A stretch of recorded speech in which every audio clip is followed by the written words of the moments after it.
We're back with Journey into Freedom with me, your host, Red Gypsy, co-host Scarlett. We did hear from her a little bit. Hopefully she's going to make it. We're hoping. We're hoping.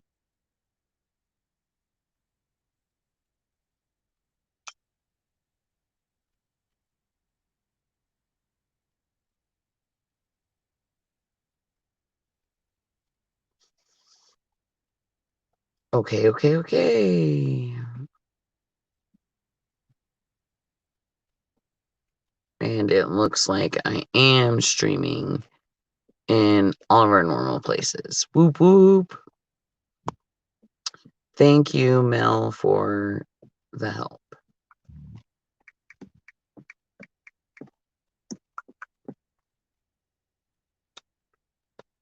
Yay. So, back to where we were. As Bonnie had just said, it was like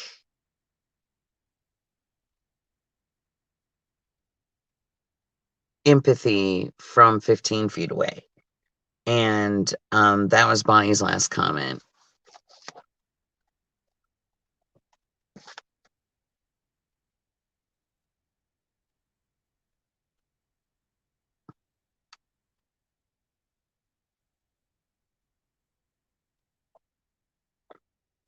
Okay, that's fine. So I don't want to get too deep in before people get to rejoin us. So I'm just kind of giving people a minute to get back in here, get back with us. Bonnie will be back, I'm sure, and so will Pam, I'm sure. Hopefully Scarlett will be joining us.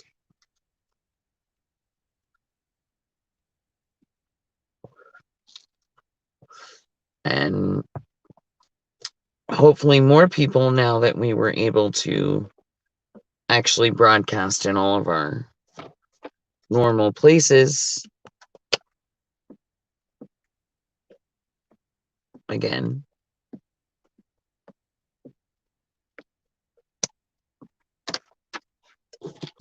Okay, we're having moth issues.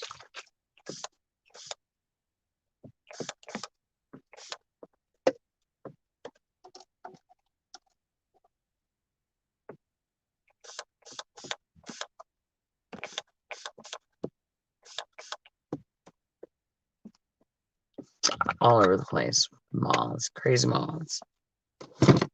In this place. And other little buggies that I can't get rid of because I can't roll the one window up in the car because it decided to stop working. Such is my luck.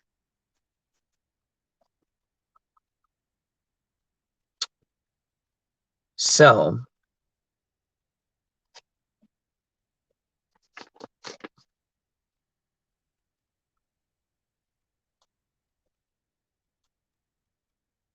Vogel could not doubt that plants have a definitive aversion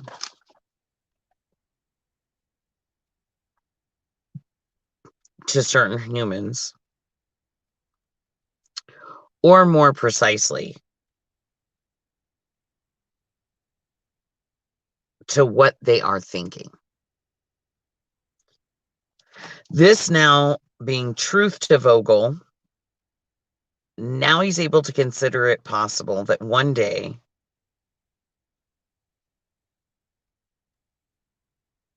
to read a person's thoughts through a plant is an actual possibility. Something of the sort kind of already taken place, but Vogel had asked a nuclear physicist to mentally work on a technical problem. As the man was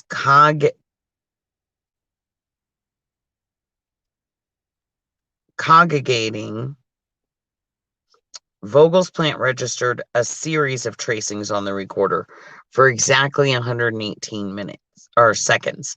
When the tracing fell back to the baseline, Vogel informed the scientist friend that he had stopped his train of thought, and the friend corroborated this. Vogel wondered if he had actually captured the process on a chart via a plant.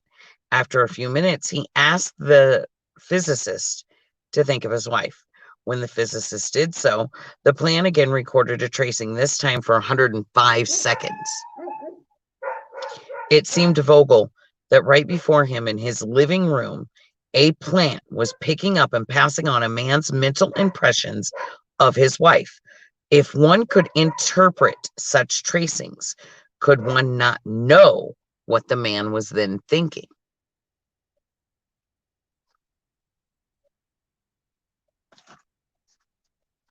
Now, that leaves room for a whole lot of thought when it comes to plants reading our minds.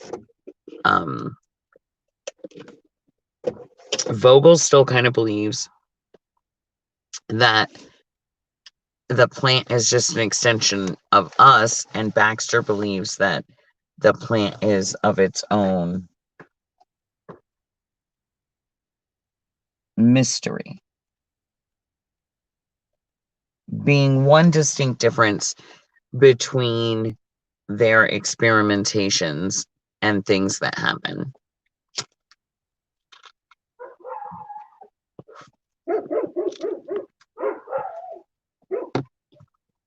Successes and failures alike, right?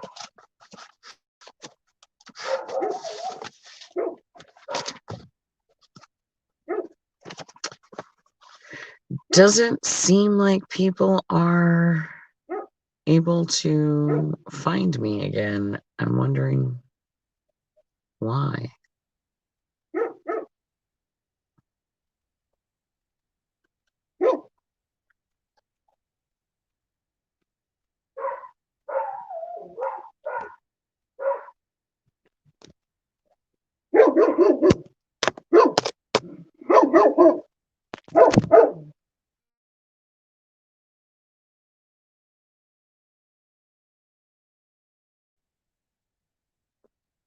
So,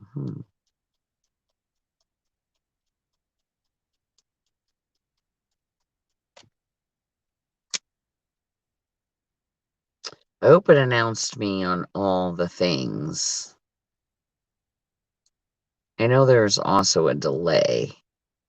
I know I got the notification that I was live on Facebook, but I didn't get the notification for YouTube or any of the other ones this round. But the Facebook went out this time.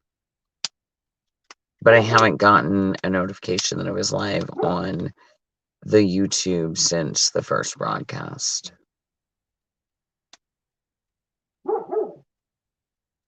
In fairness. So, after a break for a cup of coffee, Vogel almost casually then asked his friend to think once more of his wife in the same way he had thought of her before. And again, the plant registered another 105-second long tracing, very similar to the first one. To Vogel, this was the first time a plant seemed to have recorded a similar thought spectrogram and duplicated it. By pursuing these experiments, Vogel believed that they may have a means of technically identifying energies coming from the human mind and then translating them, feeding them back into an as of yet undeveloped device. A whole evening of thinking may be made explicit.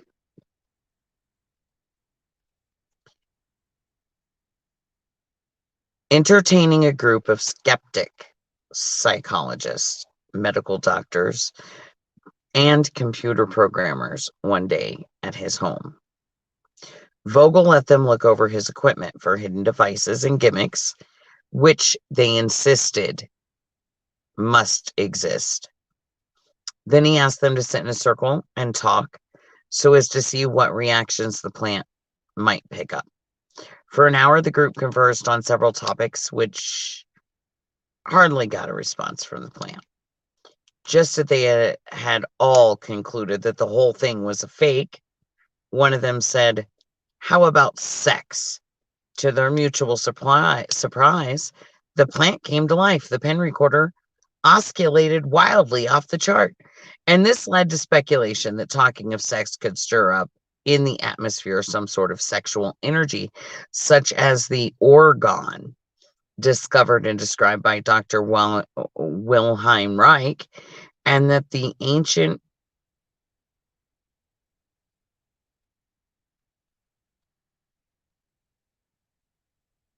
fertility rites in which humans had sexual intercourse in freshly seeded fields might indeed have stimulated plant growth.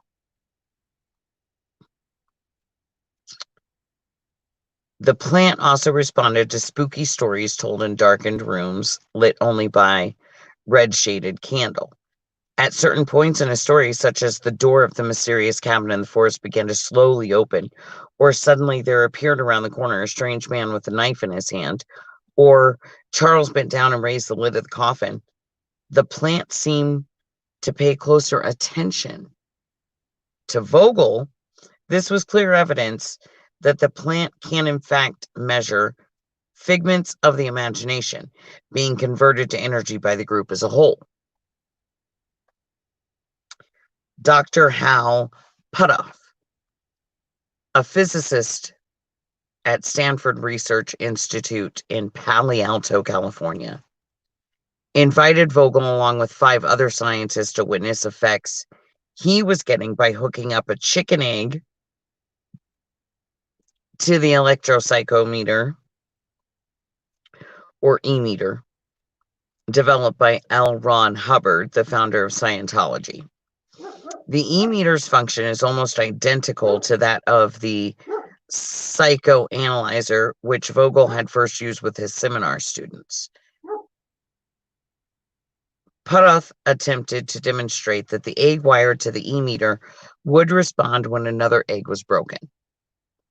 He broke 3 separate eggs, but nothing happened. After asking Puthoff if he could try, Vogel put his hand over an egg and related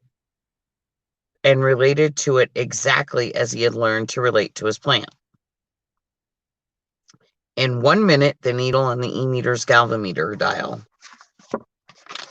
actually began to move and then finally pinned.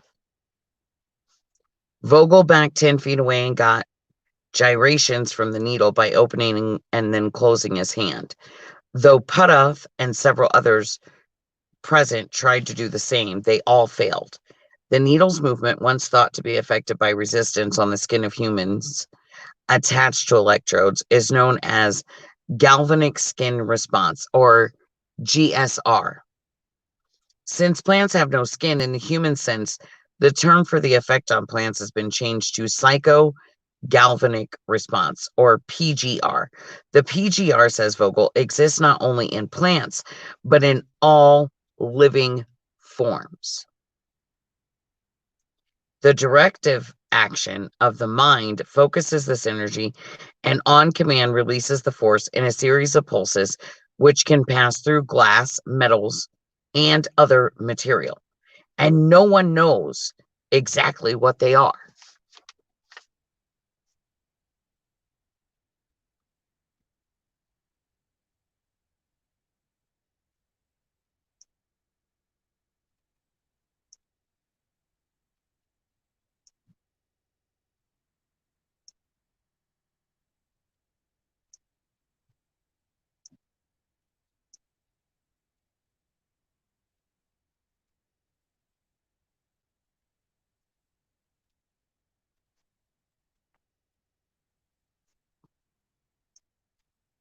Okay, there we go. Now maybe Scarlett will be able to catch up with the correct link. I hadn't given her the updated one.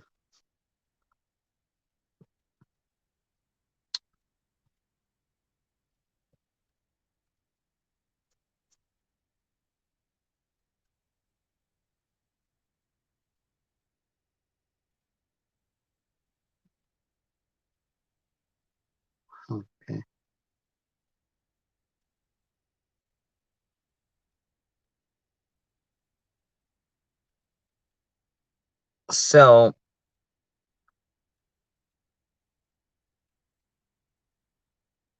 the directive action of the mind focusing on this energy and then on command releasing the force in a series of pulses which they can then pass through glass, metals, and other materials, and no one knows exactly what they are. In Russia, Nina Kulagina, who's a psychic, she can turn the needle of a compass without touching it, but she has to do it with her hands near the compass. More impressive feats have been demonstrated at the Stanford University, especially by the remarkably sensitive Ingo Swann, who attributes his success to techniques learned in Scientology.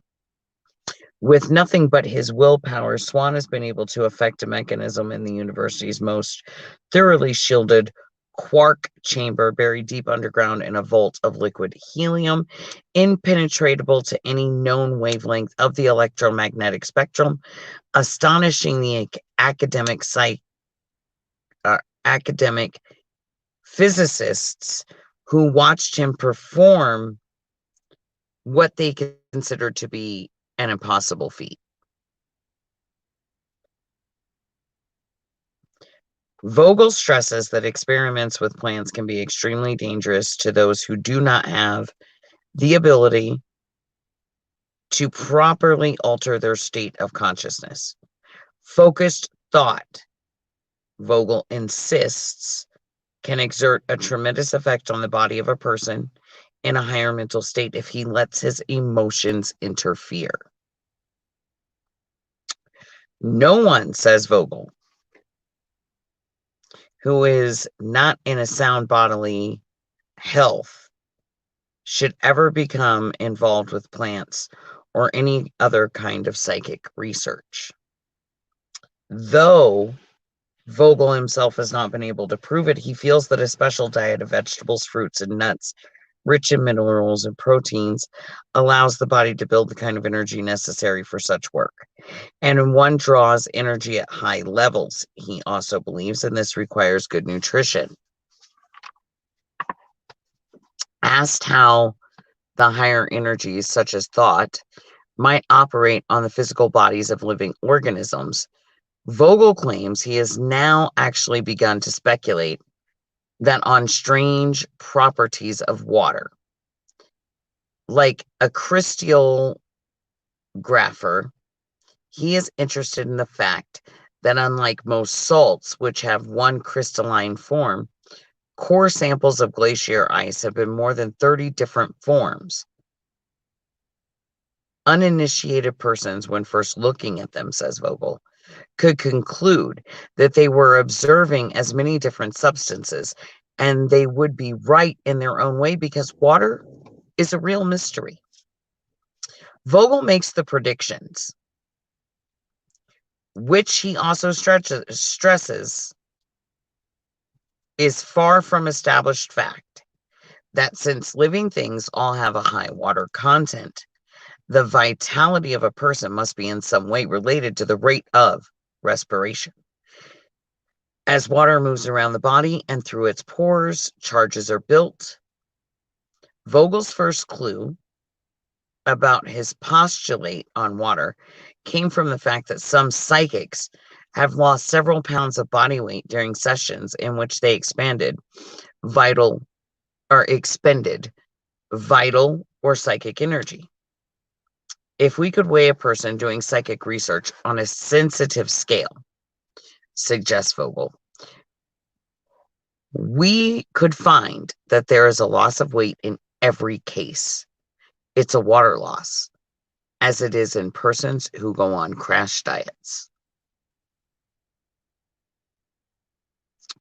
Whatever the future brings, Vogel believed that his research with plants was going to help man to recognize long ignored truths by developing simple training kits, which he presently which he actually did design. He thinks that he can teach children to release their emotions and watch the effects in measurable ways. They can then learn the art of loving and then know truly that when they think a thought, they release a tremendous power or force into space. By knowing that they are their thoughts, they will know how to use thinking to achieve spiritual, emotional, and intellectual growth. This is no machine to measure brainwaves or any gimmick to help people to become seers or mystics. This is to help children to become simple, honest human beings, Vogel insisted. When asked to sum up the importance of his research with plants, Vogel's reply, so much of the ills and suffering in life comes from our inability to release stresses and forces within ourselves. When a person rejects us, we rebel inside and we hold on to this rejection. This builds stress, which, as Dr. William Reich showed so long ago, becomes locked in a muscular tension, and if not unlocked, depletes the body's energy field and alters its chemistry. His research with plants indicates one pathway to deliverance. For Marcel Vogel, plants have opened new horizons. The vegetal kingdom seems capable of picking up messages of intent, benign or malicious, that are inherently more truthful than when actually translated into words, a talent which all human beings may share, but which they've all momentarily occluded. Two young California students of humanistic psychology and Hindu philosophy, Randall Fonts and Robert Swanson, now pursue Vogel's query into unbeaten ground. They're using sophisticated equipment that's lent to them from IBM researchers, and they've actually made a series of discoveries so surprising that despite their youth, they've actually been granted funds and equipment by other established universities to further probe these mysteries of plant communication. Fonts and Swanson's very first discovery came virtually by accident, and they noticed that others' yawning was being picked up by the plant in the form of energy surges. Instead of ignoring the phenomenon as improbable, these two students followed up the clue, remembering that in ancient Hindu texts, an exaggerated yawn was considered a means by which a tired person could be recharging with vivifying Shakti, a postulated energy filling the universe. With the help of Dr. Norman Goldstein, who was a professor of biology at the State of University in Hayward, Fonts then goes on to discover an electrical potential traveling from cell to cell in the ivy philodendron, which gave strong indication of the presence of a hitherto unsuspected simple nervous system. This results, Fonts was then invited to direct a project at the Science Unlimited Research Foundation in San Antonio, Texas, on the effects of human consciousness on living organisms. And then meanwhile, Swanson is cooperating in the setting up of parapsychologically oriented counseling center at the John F. Kennedy University in Mantes, California. And one of Swanson's goals is to determine just which people affect plants telepathically and which ones do not?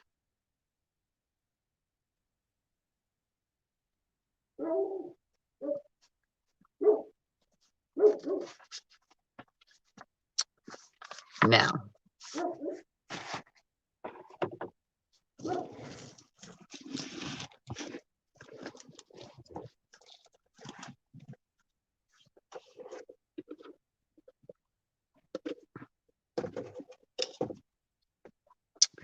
that's where I think we're going to wrap up the plants for the evening. It doesn't seem as though Pam or Bonnie have relocated me, which is highly disappointing.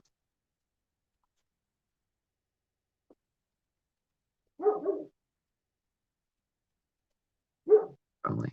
There we go. So,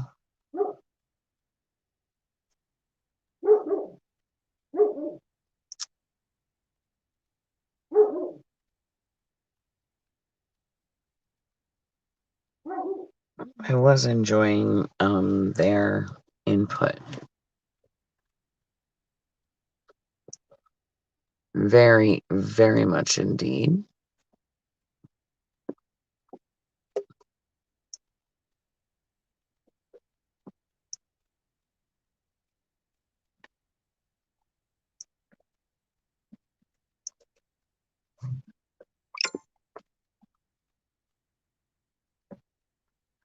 You're on YouTube.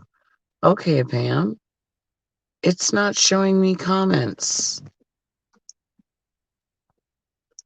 I guess, from you guys anymore.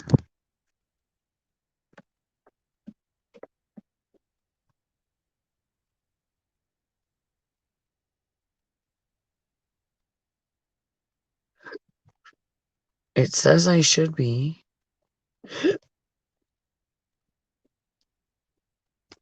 Getting them, but if you guys...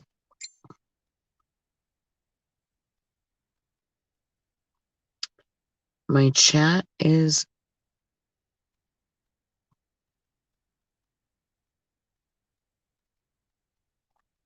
My chat's open, just not on YouTube, and I don't know if I can open that while I'm streaming.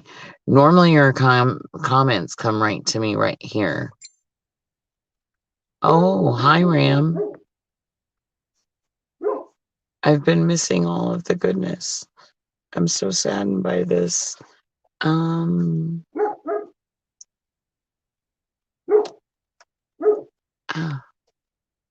me see if I can.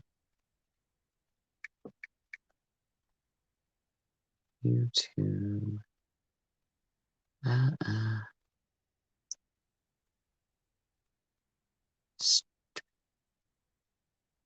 There we go. Let's see if I can jump into my own stuff. Hey, look, I'm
Okay, so it didn't stop broadcasting, right, guys? I hope not.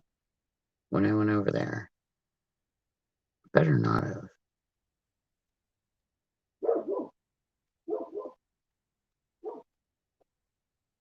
And I see TLO is still with us. So like I said, come join me if you want. Because now, ooh. Ha ha ha ha. Dun dun dun. And suddenly the lights all die.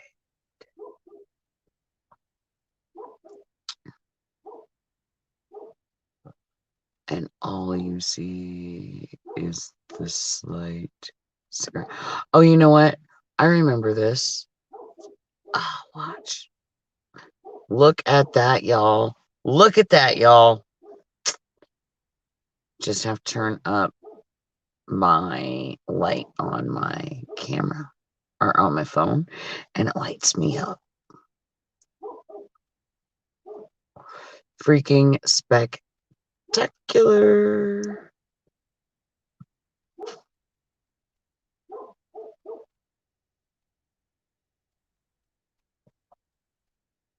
Are you kidding me?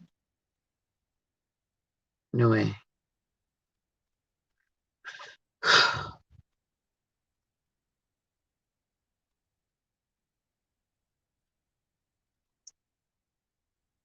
Okay.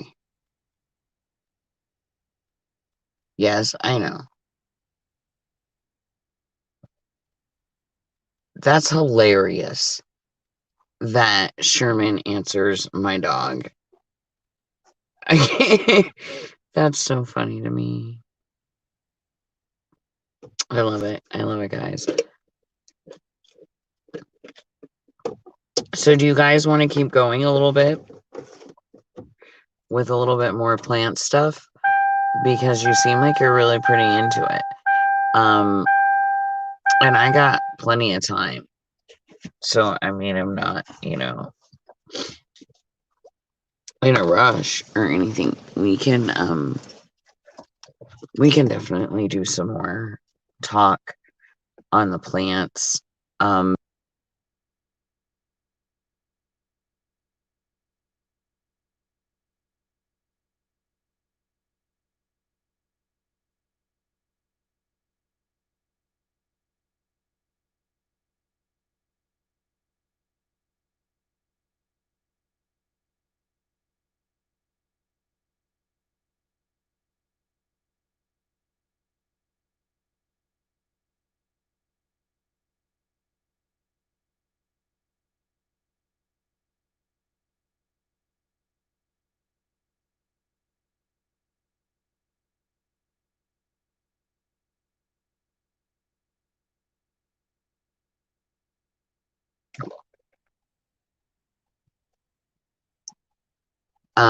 So I do want to talk about that tonight. Like, for sure. But we can continue with some plant talk first. Because technically I still have like time for my show. And Bonnie, I think you missed it in my first one. Because you missed the first part of the show because I've been like coming back because StreamYard's been funky. But so we lost.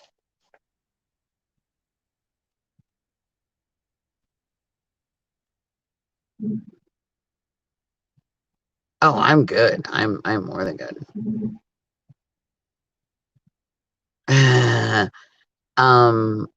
We lost the queen of the herd, Bonnie. Tara passed away.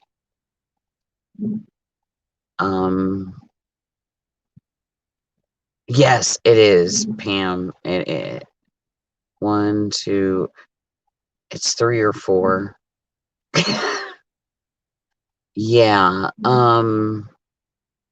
it happened really suddenly. I was actually outside doing pictures and TikToks with the goats.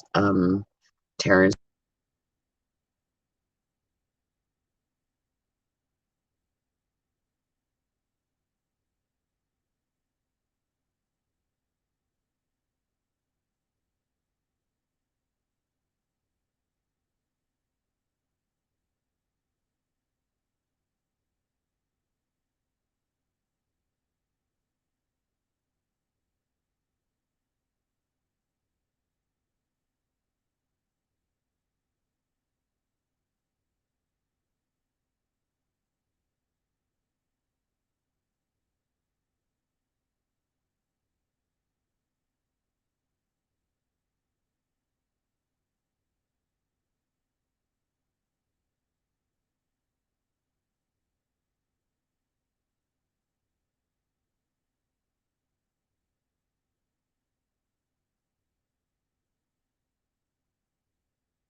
right as I should have been going on air. I was going to take the picture of the rainbow, and then set up and start the show.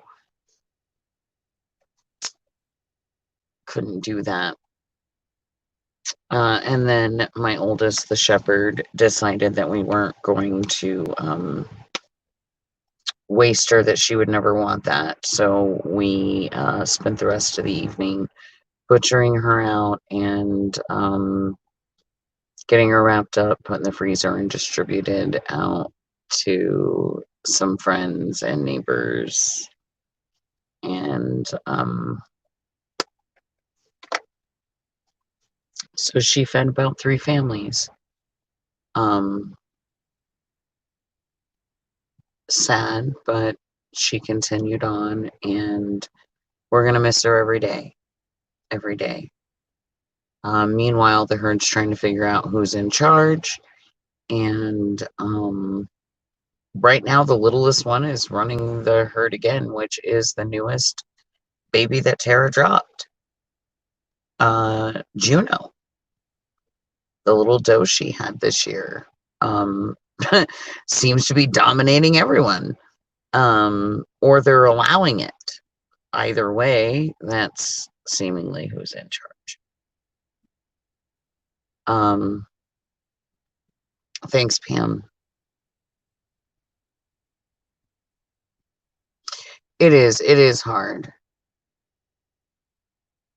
But yes, it was important for my oldest that we didn't let her go to waste, and to find out what exactly happened, because we didn't know. We had to get hay from a new source, and come to find out that there was some trace elements of hemlock in the new hay.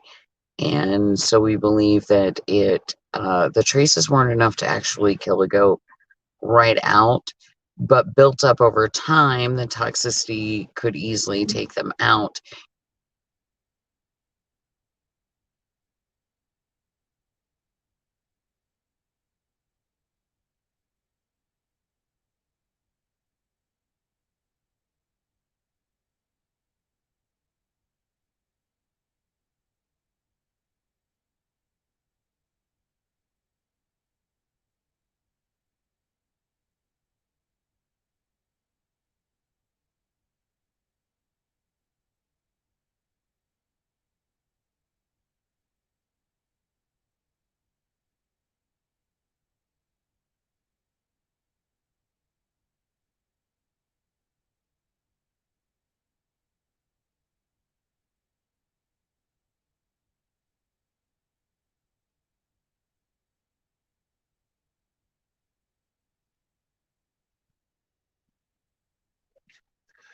We can continue a little bit more about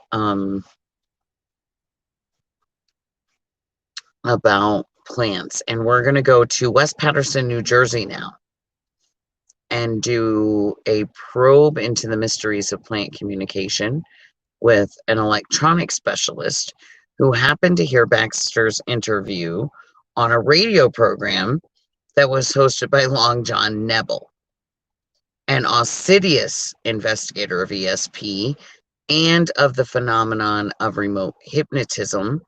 Perry Paul Suavan was equally at home in a state-of-the-art and feasibility considerations of an engineer, mostly because of training and employment for several large corporations, including aerospace and international telephone and telegraph.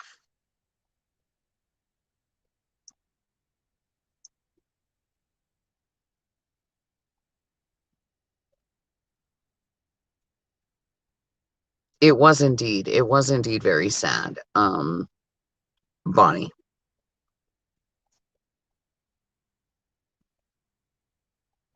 When Long John who was also a professional skeptic, roped Baxter into a corner and got him to describe very practical uses for his discovery of primary perception in plants. Baxter first suggested the exotic notion that in jungle warfare, soldiers in dangerous territory could actually wire up local plants to act as stress alarm indicators and avoid being ambushed. But if you really want to make a psychologist sit up and take notice, Baxter told Long John, you could.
So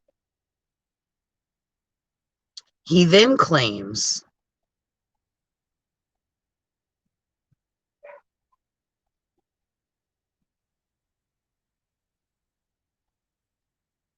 you could instrument a plant to activate a small electric train and get it to move back and forth with no other command other than human emotion. Pam, that's could what? Now, Sullivan claims many of his insights and ideas for inventions come to him through psychic flashes and that he's merely acting just as a medium.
How long had it cut me off there, guys? I'm hoping not that much. Nobody said anything.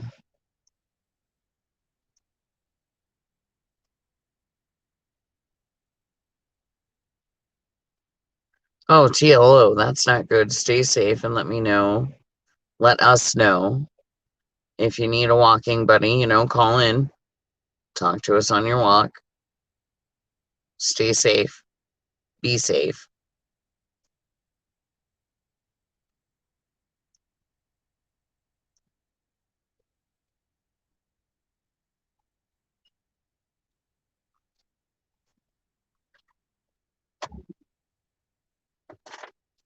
Now, with these chips, Savant was able to actually build a Wheatstone bridge for measuring electrical potential with alternating instead of direct current and an automatic gain control circuit by means of which he hoped to be able to distinguish actually very fine changes within the energy fields of plants. And the sensitivity achieved was 100 times greater than what Baxter could achieve on the galvanometer and eliminated enormous amounts of electronic noise.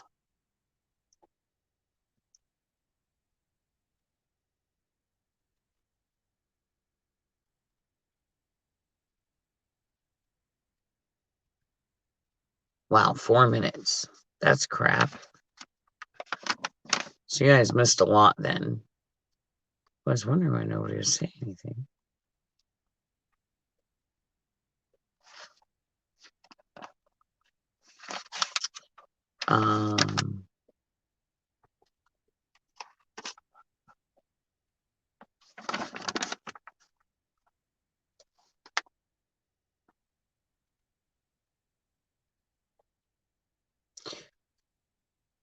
Savant wanted to now measure not voltage amplitude, but phase shift, or a fine lag between two running voltages.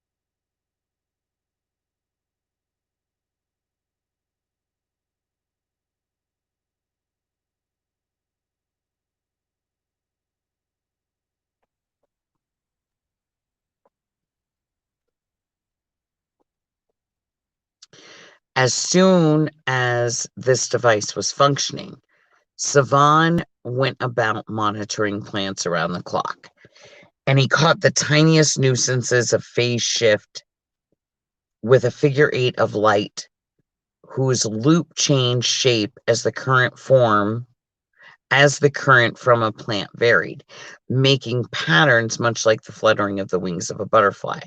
Simultaneously, a varying tone was produced by current run through an amplified tone oscillator, which enabled Savant to hear minute changes in vibration. Then he could know how his plants were reacting. A bank of tape recorders kept a very permanent record of this oscillating tone, along with monotonous beep every second from a WWV International Time Signal broadcast. With a stopwatch, Savant then would run a check on the effect he was having on his plants from a distance, whether it was down the street at ITT or off on a holiday.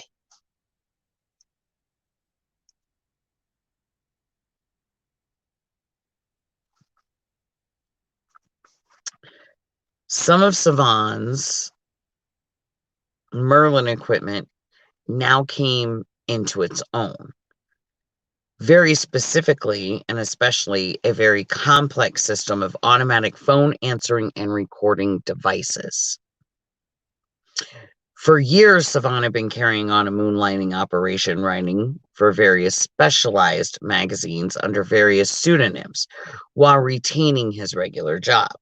To keep his cover and not arouse the displeasure of his masters at ITT, and yet still be able to consult with his editors and answer their queries anytime during the day, Savan had devised an ingenious system.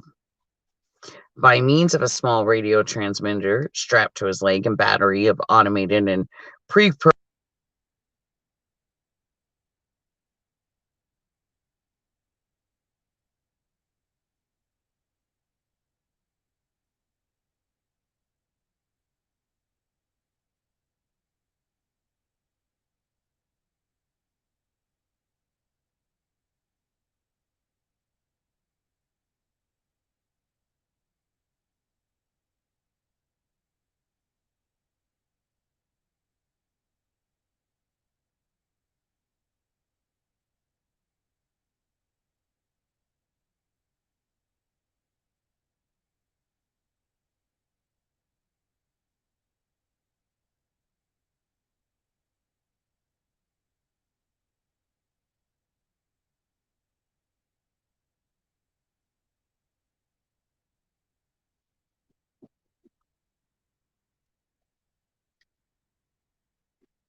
Savan using Rube Goldberg equipment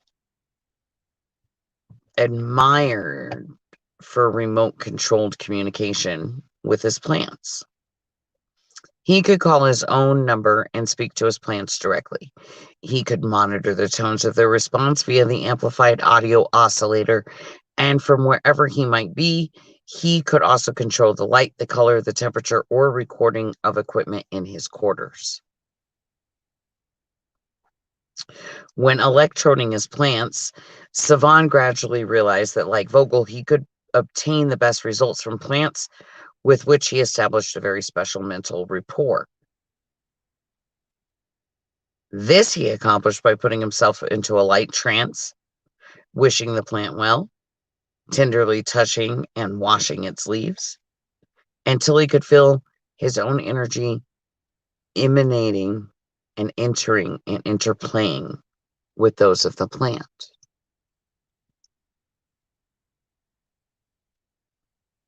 So like Baxter, Savan found that his plants reacted most strongly to the death of living cells within their environment and most consistently to the death of human cells.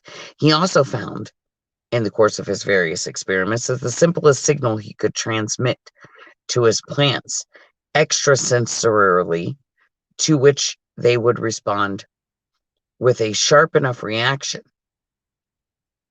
he was able to give himself a light electric shock, the very simplest method being to swivel his desk chair and then ground the accumulated static charge by touching his finger to his metal desk.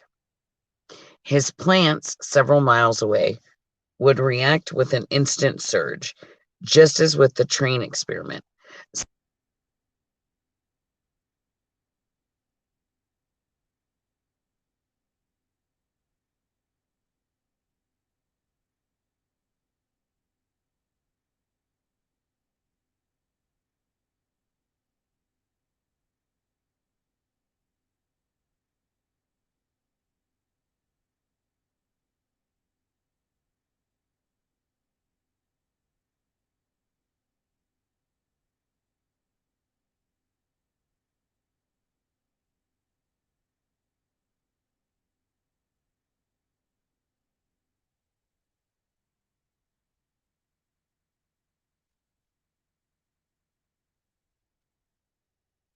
Savan's main problem actually remained that of actually getting his plants to be sharply attuned to his person rather than to their immediate environment.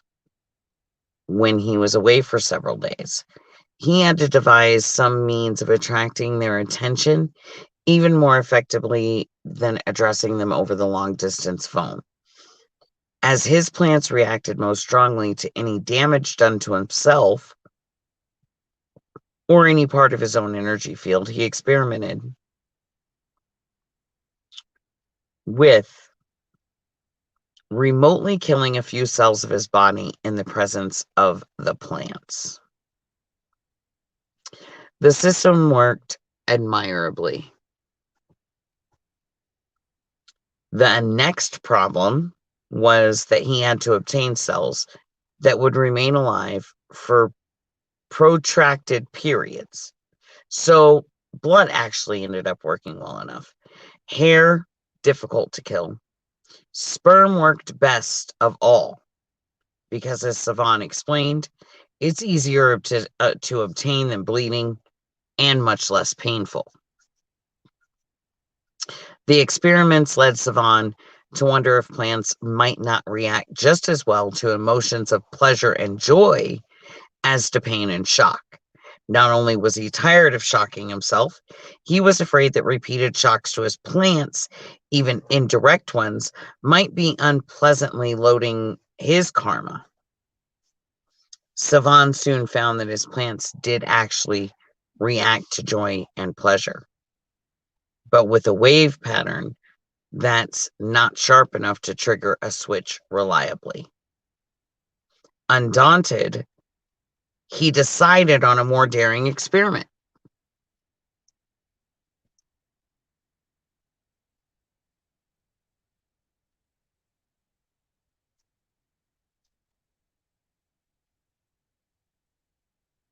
It would have been really cool to see in action, for sure, Bonnie. I would have liked to have seen it. Now, this more daring experiment.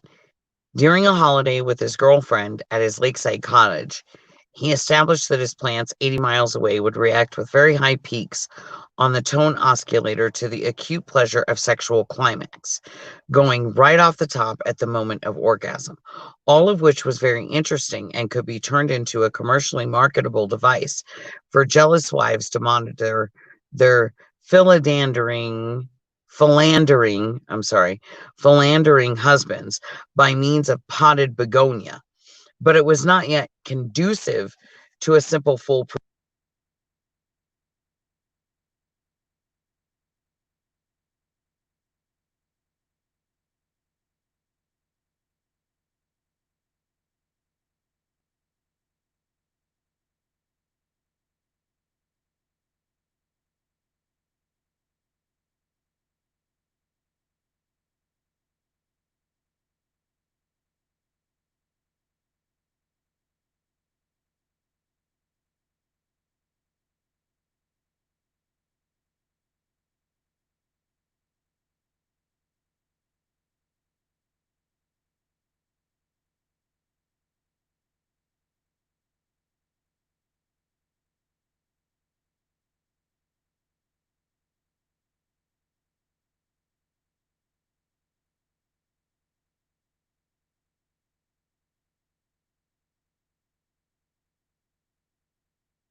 to incite their interest, specifically the interest of an editor of a car magazine, that he concocted a story about a device that would enable him to start his car by remote control through means of thought waves to a plant. Through the help of a small radio transmitter that proved to be a simple enough operation. The only technical difficulty being the actual designing of a gadget that would give just the right pressure to the ignition key, repeat the pressure if the engine failed to catch, and release pressure the moment it did.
Transmitting a thought to a plant, y'all.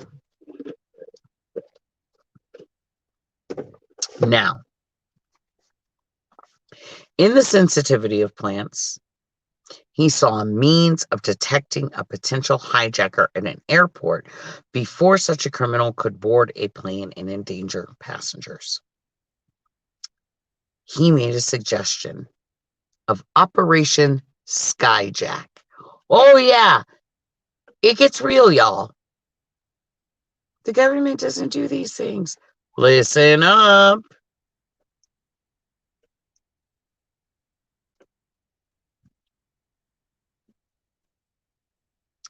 This is a system whereby plants could be used in conjunction with galvanometers and other sensitive devices to pick up the turbulent emotions of a hijacker being screened by security. The problem in an airport being to safeguard not only the lives of passengers, but their rights as citizens not to be subjected to unwarranted searches. Now, wait.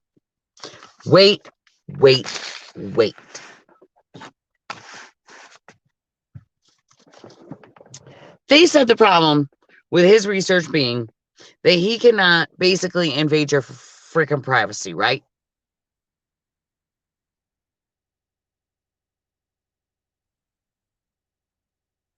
That allowing a plant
But letting a plant pick up on energy is too invasive.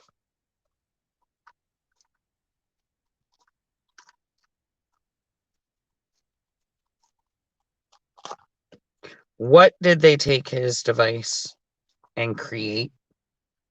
What did they take his device and start doing with it?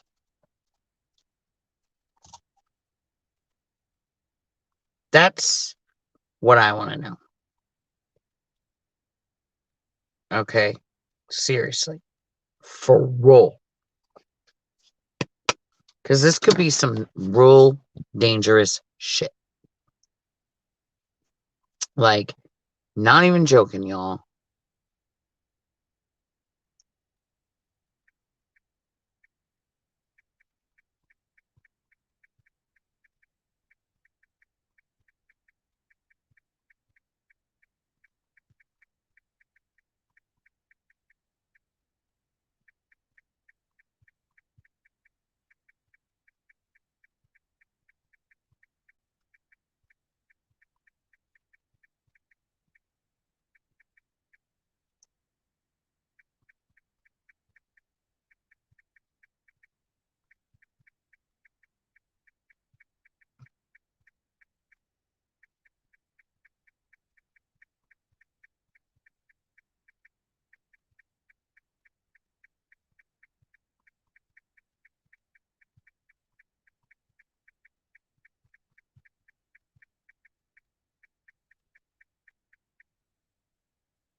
Like, seriously.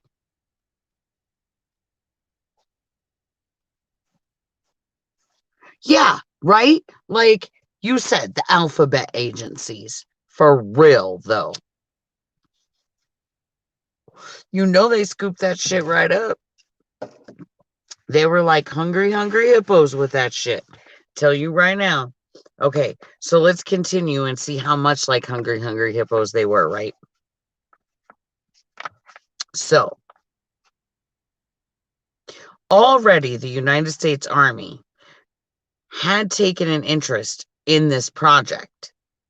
So, in Fort Belvoir in Virginia, funds were provided for research on plants.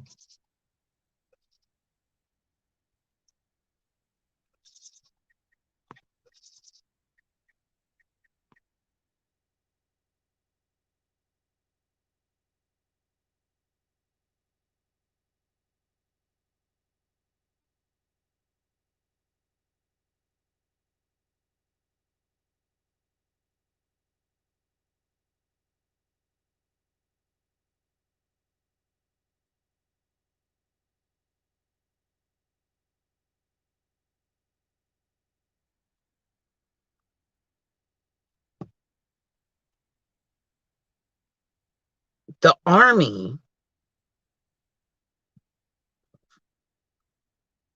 was very interested in devising ways of measuring emotional responses of people via plants without having to sensitize the plants to an actual special person beforehand. Mm-hmm. Mm-hmm. And the plot thickens. Well, yes, they have used remote viewing in the same way. And like we were talking earlier, he was basically having remote viewers. Vogel was having remote viewers actually go into the plants, was actually kind of teaching remote viewing by having them enter the plants. So this is getting deeper now. The Navy began showing interest. Eldon Bird, who was an operation analyst with the Advanced Planning and Analysis staff of the Naval Ordnance Laboratory in Silver Spring, Maryland, has actually been duplicating Baxter's experiments with some success.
Bird believed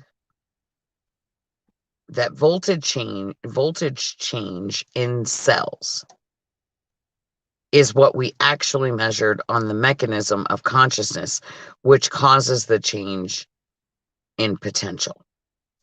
Bird's research supports Baxter's observation that plants exhibit a quality of awareness and an empathy to other organisms that are stimulated in their presence. And like Baxter, Bird also found that a major problem for his experiments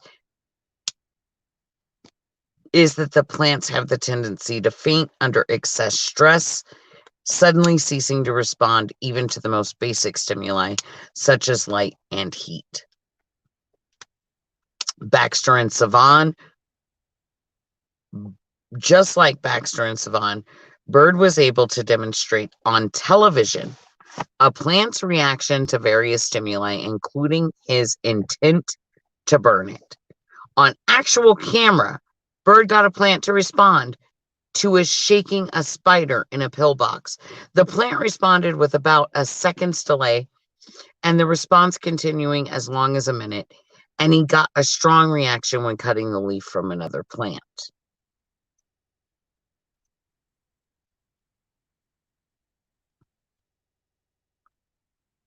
Bird, who also carried a master's degree in medical engineering from George Washington University and also was a member of Mensa, which was a worldwide organization whose primary requirements is an extremely high intelligence, had no ready solution to explain the apparent response of plants to human thoughts, and is open to widely disparate explanations, including alterations of the Earth's magnetic field, supernatural and spiritual phenomena, and the mysterious mechanisms of bioplasma. He wrote a paper in 1972 and presented it to the American Society of Cyber.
very difficult.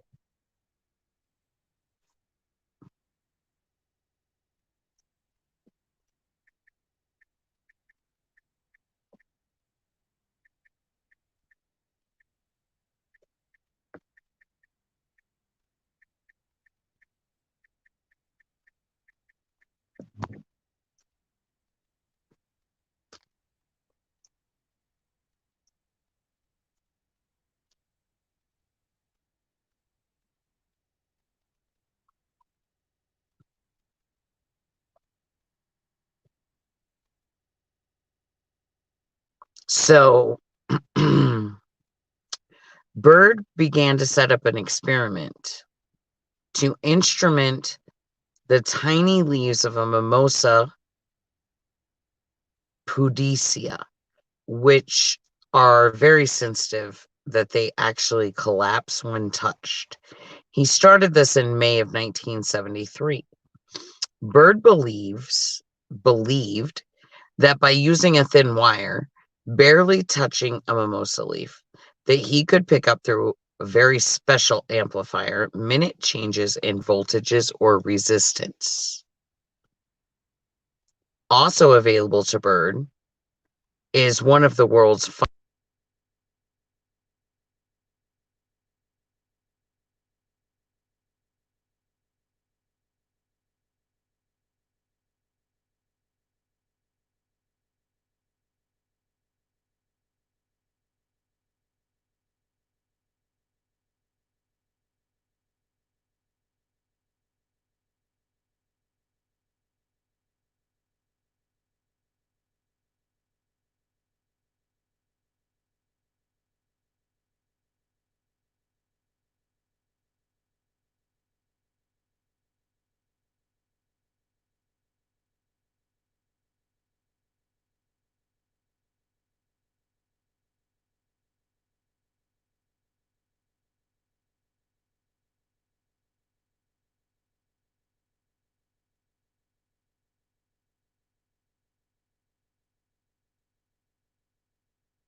He's a regular consultant on lie detection for Japanese police, and his name is Dr. Ken Hashimoto. Read about Baxter's laboratory experiments, decided to wire one of the family cactuses to an ordinary polygraph by means of acupuncture needles. His intent was more revolutionary than Baxter's, savants, or birds. He wanted to enter into actual conversation with the plant, and to do this, he counted on an improvement he made in the Japanese procedure for lie detection.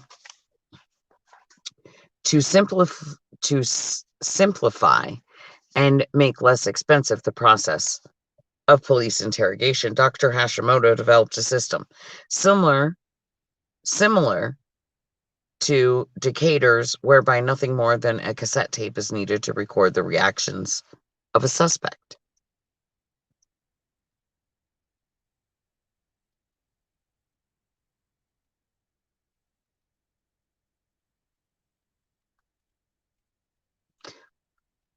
I wonder if it's really lagging behind right now, Bonnie. So right now, it's 11:29. When you hear this, I want you to type 11:29, and I want to see if there's a lag.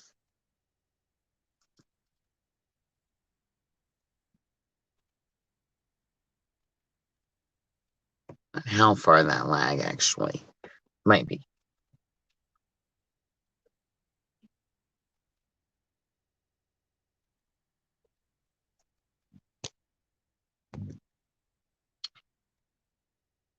So, okay, so there's not really that much of a lag. Awesome. Good.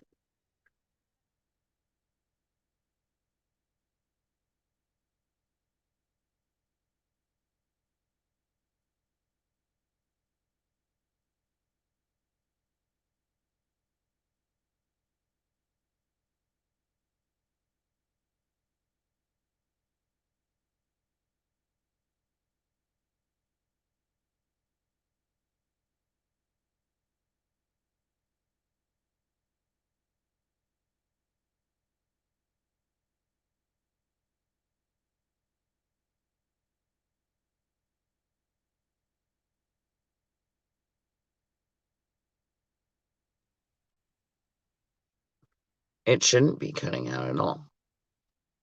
I don't like that it does that.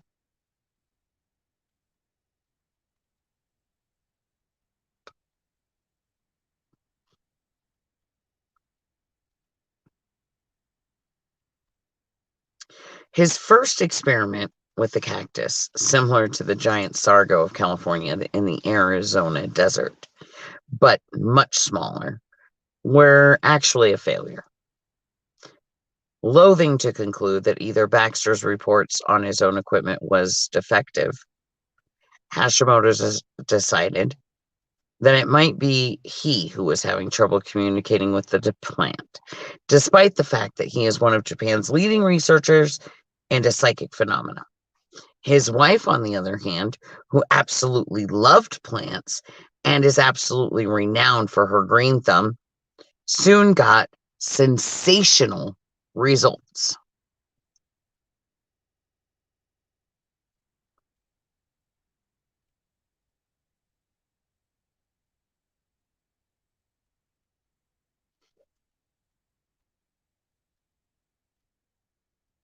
As Mrs. Hashimoto assured the plant that she loved it, there was an instant response from the cactus, transformed and then amplified by Dr. Hashimoto's electronic equipment. The sound produced by the plant was like the high-pitched hum of a very high-voltage wire heard from a distance, except that it was more like a song, the rhythm and tone being varied and pleasant, at times even warm and almost jolly. Now, there's a young American from Marina del Rey, California, named John Francis Dougherty. He witnessed one of the conversations.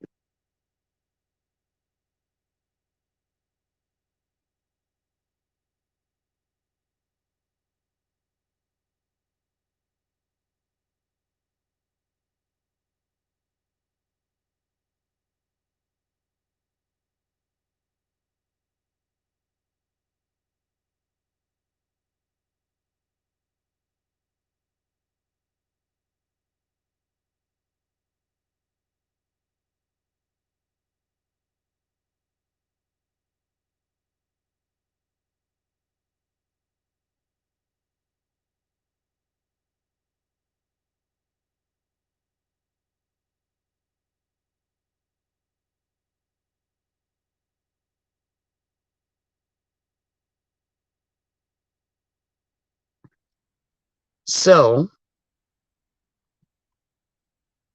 to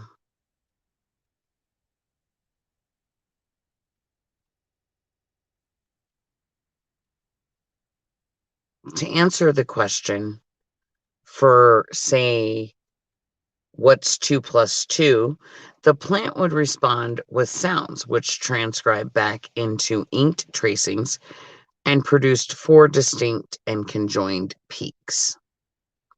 Dr. Hashimoto, who got his doctorate from Tokyo University and is chief of Hashimoto Electronics Research Center, as well as managing director and chief of research for Fuji Electronic Industries, which produced the huge animated electrical signs that illuminate Tokyo,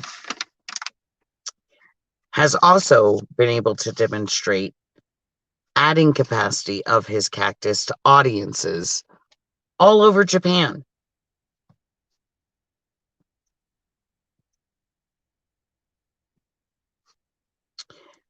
When he's asked to explain the phenomenon of his talking and adding cactus, Dr. Hashimoto, also surprisingly one of Japan's best-selling authors, with his introduction to ESP is within its 16th printing, and Mystery of the Fourth Dimensional World is within its 8th printing, answered that there were many phenomena that cannot be explained by the theories of present-day physics.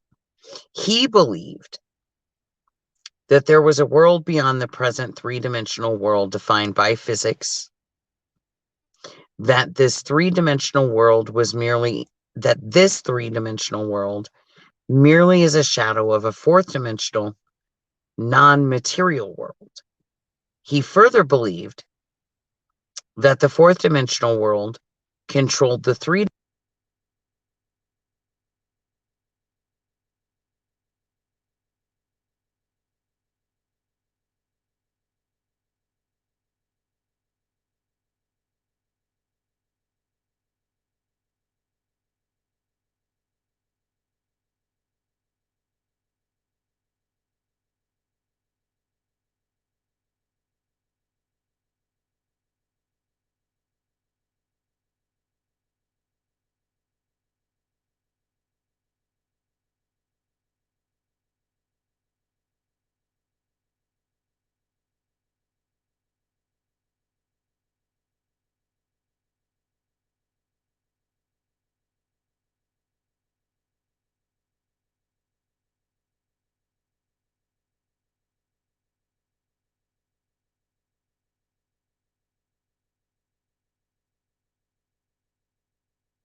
Savan even says that the purpose of exercising is to convey enlightenment and to give profound and beautiful inspirational messages on wisdom, love, and the continuity of life. True religion, Dr. Dant says, is a universal intelligence. There is no death, there are no dead. Reformation is never denied us, here or hereafter.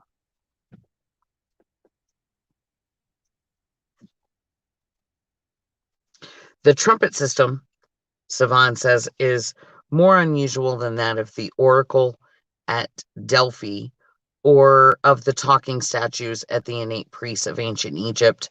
The doctrines familiar since the erection of temples include the fatherhood of God, the brotherhood of man, immortality of the soul, communication between departed human spirits and living mortals, personal responsibility with compensation and retribution, a path of eternal progress open to every soul by the path of eternal good, nature's laws, both spiritual and physical, and now communion with plants. If communication of nonverbal messages turns out, as the evidence hints, to transcend these limitations of time and space, to take place via some spectrum of energy,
we just finished 3. So that's where we're going to go ahead and end the plant talk for tonight, which is perfect because now Scarlett's joined us. Hello, Scarlett. Hello, Red. So glad you could join us. Yeah, me too. So you missed some good shit about these plants and the dude Savan and him working with the government on some crazy shit, from the army to the navy to using plants against us, and to us even saying that we couldn't use them Right. because it was too invasive of our privacy to use a plant to identify a potential terrorist or hijacker at an airport. Was too invasive of our privacy. Okay, but yet they can scan through our bodies and make us like blow on little tubes and crap, and then they wipe our bags with crap, and that's not invasive. Not invasive, I guess.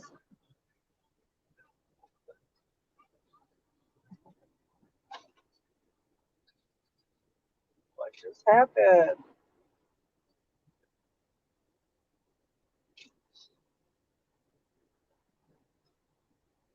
Says it's running.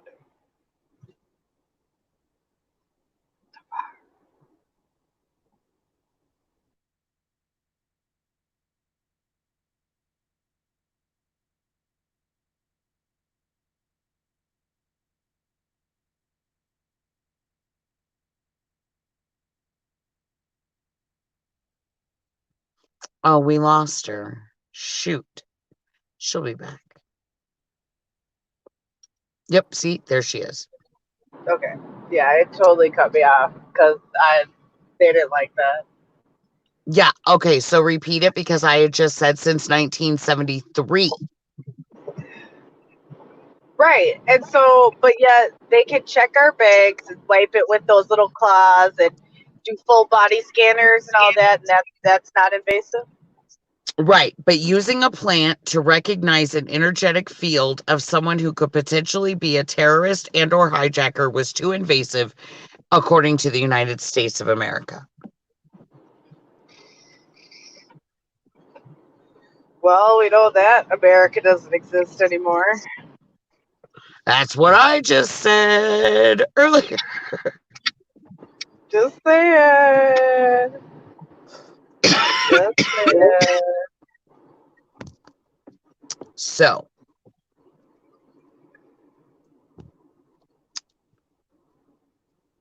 there's some crazy stuff. Like, You know, we be talking about mind control and stuff, but I had forgotten this stuff about the mind control in here with the plants and the Army and the Navy and Savan giving these ideas to them, and then Dr. Hashimoto's taking stuff over.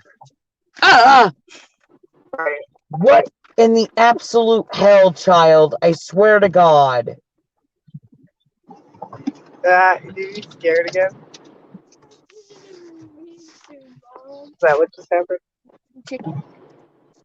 Just thanks. So, yeah, like there was some pretty crazy things happening, but you know, even so far as Decatur counterintelligence systems,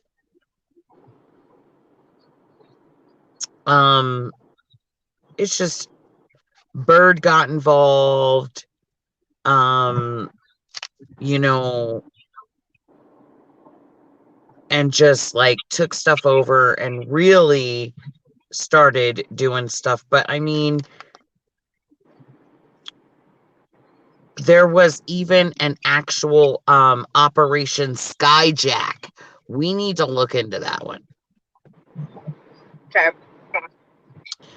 Because that was a system supposedly whereby plants could be used in conjunction with galvanometers and other sensitive devices to pick up the turbulent emotion of a hijacker being screened by security. Oh, wow.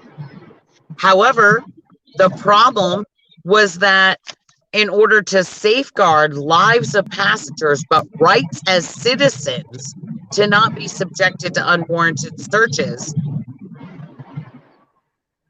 Right. So to have a plant sit in the corner and potentially tell you if this person's energy was bad was considered an unwarranted search. Right. Lucy, you got some explaining to do. Right. Because I'm feeling some violations here. Word. No, like, how did we devolve? Yeah.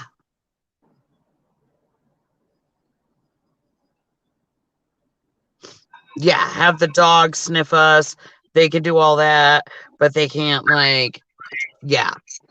They can physically search us. They can touch our bodies now. They can bring you in for, like, cavity checks. So, Fort Belvoir in Virginia, U.S. Army base, gave funds and provided research for plants.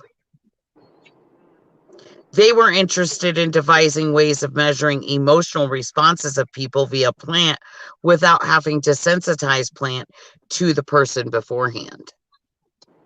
Right. The Navy showed interest through Eldon Byrd, the operation analyst with advanced planning and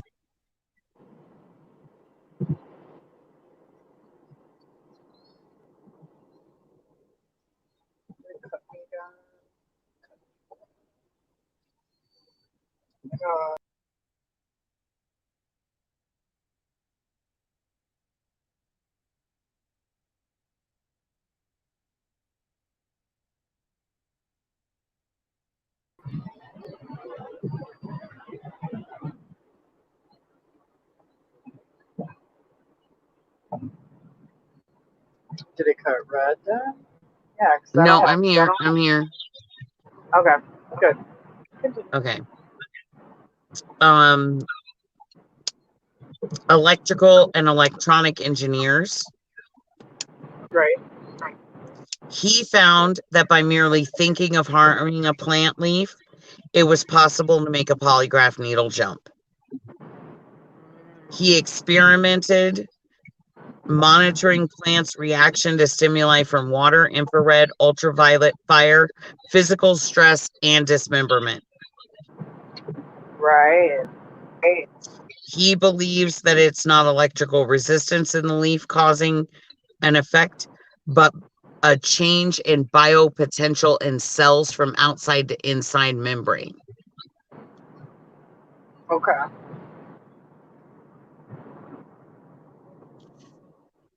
So, like, there's a whole lot going on.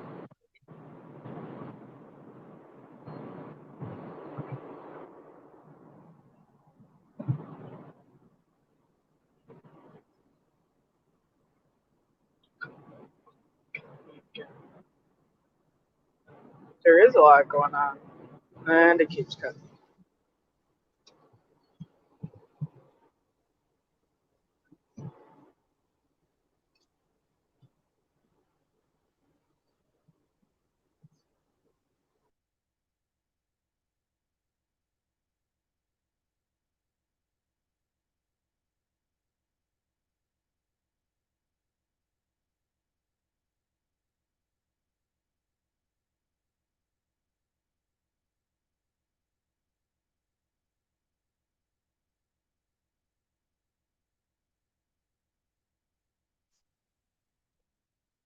What in the actual freak? And again, it's just charged Scarlet from us.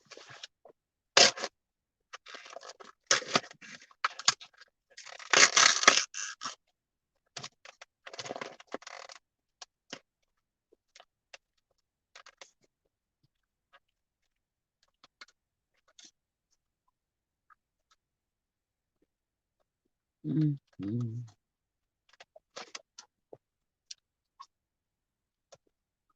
I know she'll return, though, because she always does.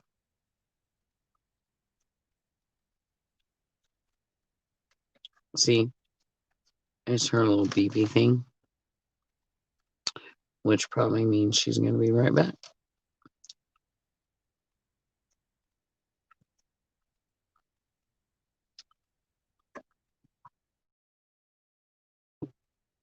I didn't mean to actually mute myself there.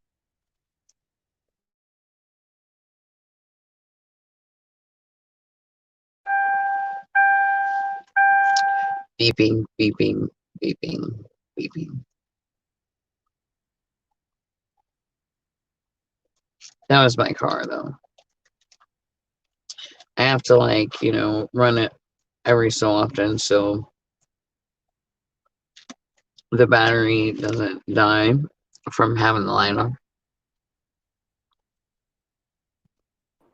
There she is. Okay. Yeah, it keeps kicking me out. I don't know. Yeah, it does that. It's been weird tonight. Yeah. And I think it's getting weird because I've been saying we were going to talk about it and I haven't gotten to it yet. And since you were so great and joined us at the perfect time when I was ending the plant stuff, I just wanted to kind of go over some of that with you because it was very interesting stuff. Yeah, absolutely. And we've got a lot of people involved that we know a lot about that have never said a word. Right. About this whole plant thing. And that makes me very kind of nervous. Because why are you keeping it a secret, though? Right.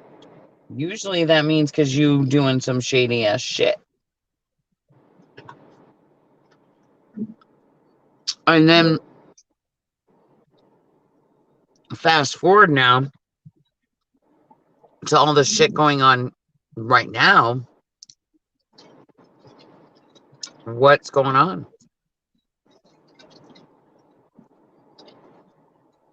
Rona. Like, if we were already proving the ability to use plants, enter plants, get into plants, basically learn remote viewing through plants.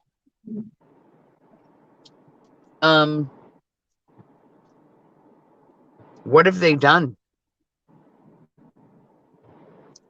Right. Why are they doing all these GMOs? Right. And poisoning our plants? Are they poisoning them, or are they creating their own? Right.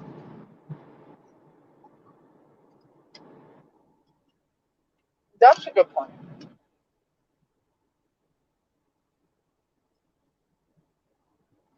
Are they creating like super plants, you know?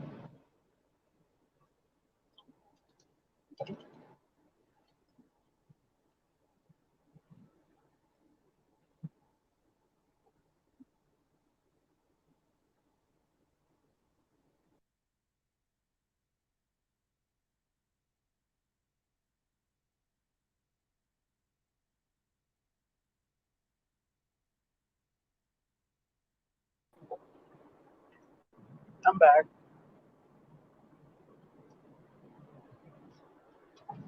Maybe you're not, but I'm back.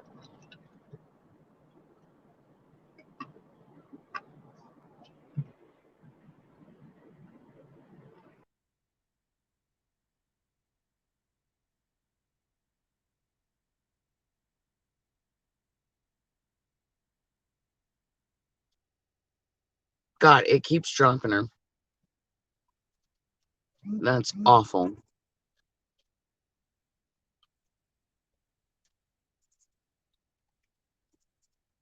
They don't want her to be able to talk.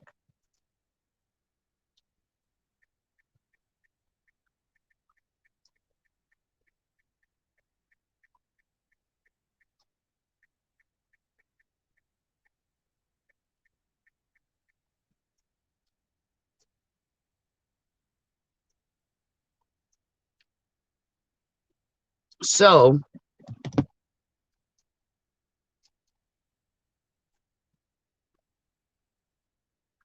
this also ties in to this whole other topic, because, okay, in the past, Scarlett and I have done some pretty intense research into like Pizzagate, Pediogate. You know, we traced it all. Epstein,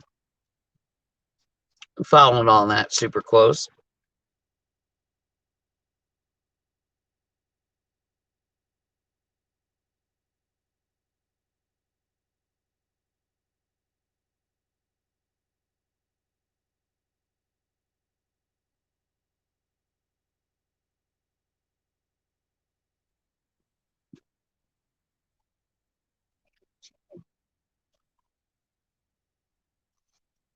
So,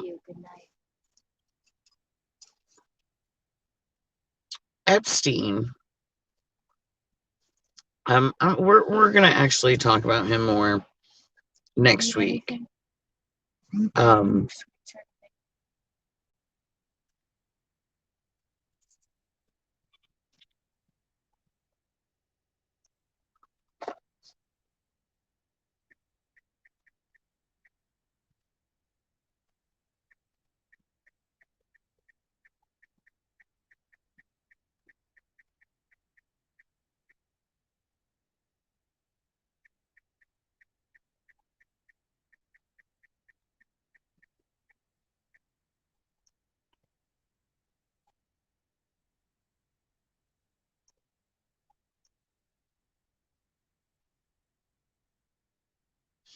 So,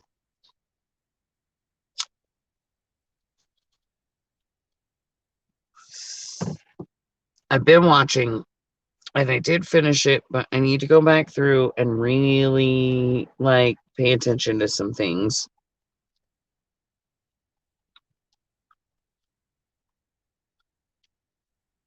But I just got done watching that whole Epstein documentary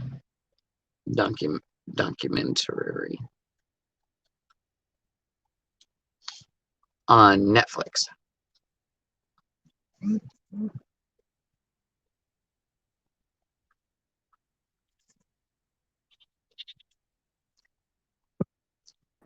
Oh, welcome back. Well, yeah, we'll see how long this lasts. And it could just be, I guess, nighttime reception, maybe? I don't know.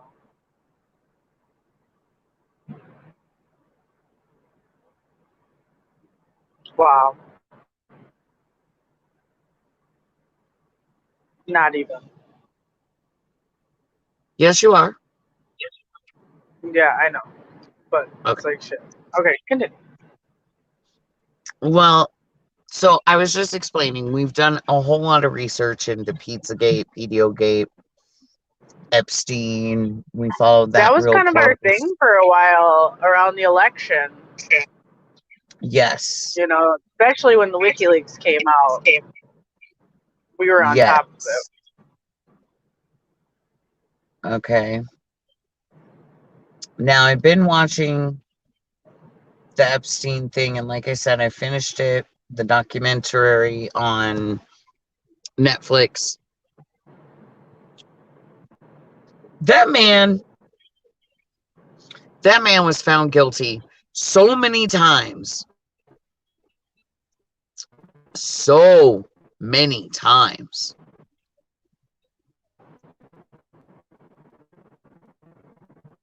Of sex with minors.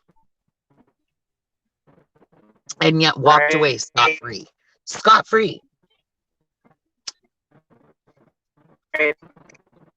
That last time he did get probation. But Fuck probation. right, That man exactly. sat in front of lawyers and answered questions like this. Okay? Mr. Epstein, did you ever partake in sex with an underage girl? I'm going to plead the Fifth Amendment.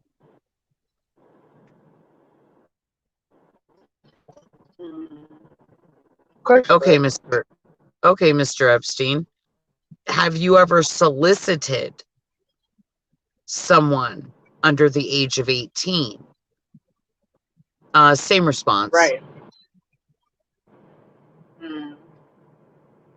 So is that response that you're pleading the Fifth again, Mr. Epstein? Yes.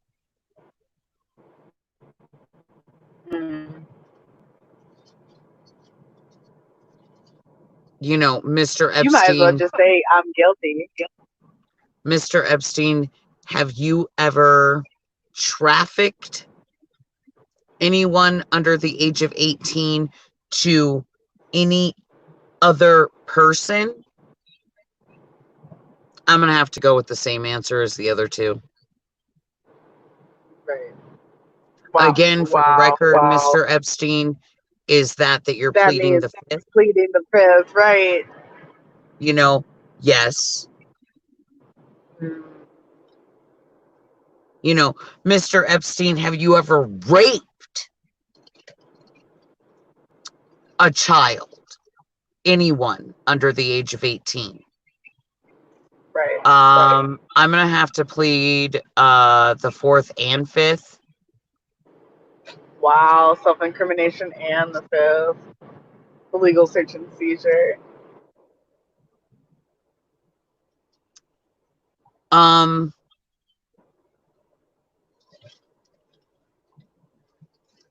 The whole thing was like that. Right. Now wait a fucking minute. Wait just a motherfucking minute.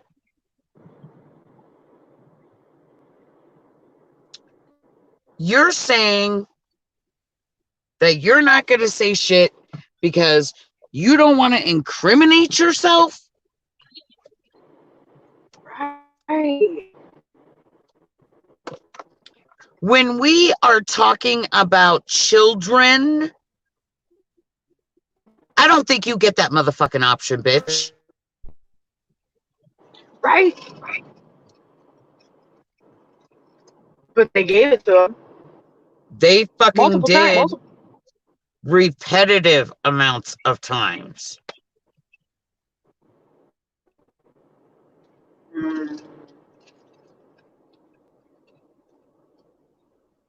That's ridiculous. And then, you know, women, okay, get brave enough to come forward about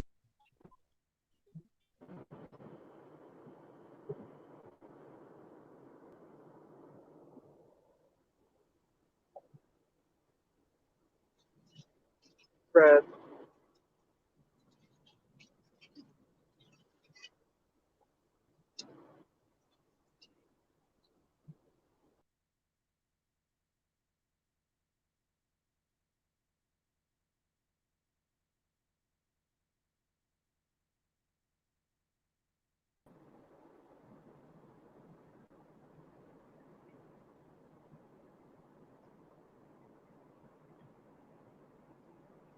child trafficking of They cut you America. out this whole last bit. Oh, they're fucking with us hard, dude. That whole last bit was cut out.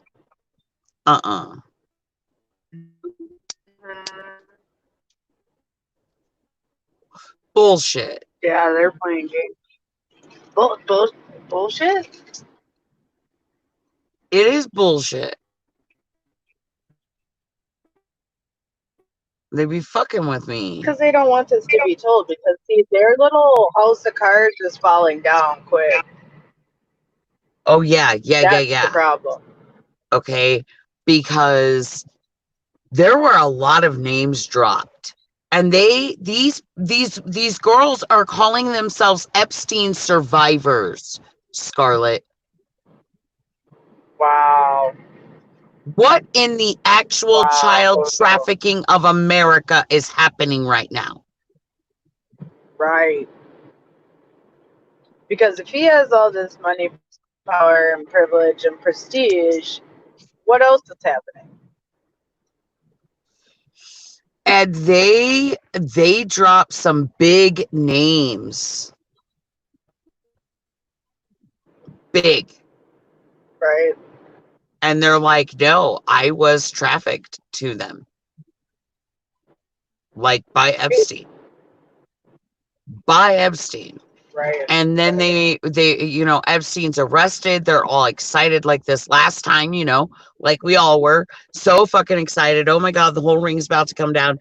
And then somehow, some way, he ends up hanging himself by his bedsheet. Right, which was some bullshit because Epstein did not kill himself. That was some bullshit. They had us all excited. We were like, this is it. Because we knew that he was the linchpin to a lot of these groups and pedophiles. Mm-hmm.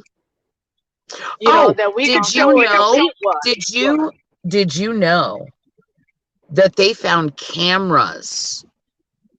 They found like a room of like monitors. He had a camera literally in every single room of his mansion. Wow. He was recording at all times. He could walk in there and sit in a chair in the middle of all of this, like that movie Sliver. Do you remember the movie Sliver with Sharon Stone and the No, I don't remember the movie. I remember my parents actually have the book, but there was a movie Sliver.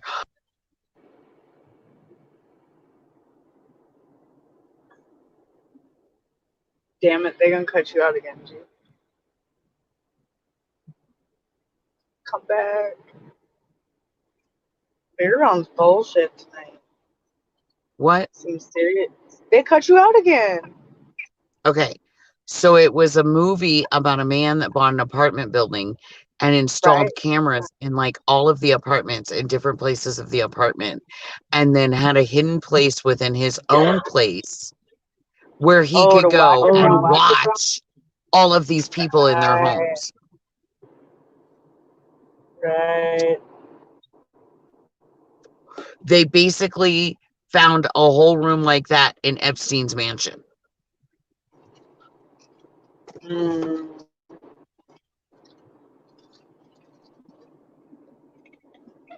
That's bullshit. These victims are still very upset because they feel that even if Epstein was not brought fully to light, why have the rest of the people that they know are guilty have not been brought forth or their names brought forth? Yeah, you'd think that with what they got in the investigation, because how did they pin down Epstein? They never really said, because now they don't have to go to Oh, trial, right? they Right. did an entire investigation that Epstein apparently was very unaware of. Oh, I'm sure they did, but guess what? Where does it go now that he's dead? Because see, that's what I mean. What did they all find out Epstein in jail to begin with? That's the shit we would have found out during trial that we will never find out. Unless Ghislaine Maxwell tells and she doesn't die somehow. But I just don't see that happening.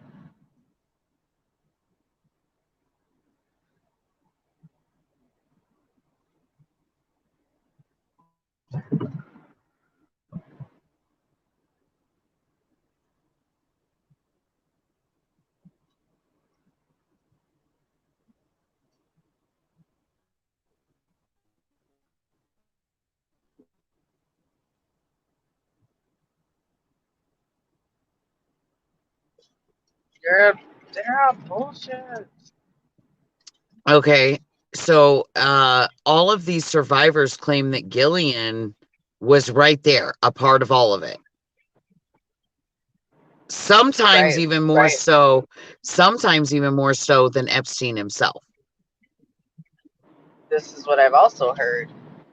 And they say that it was often her that gave the commands. Like Epstein didn't come up to them and tell them, like, you're going to go do this. It was Gillian that would come to them and be like, you have to do for Prince Edward what you do for Epstein.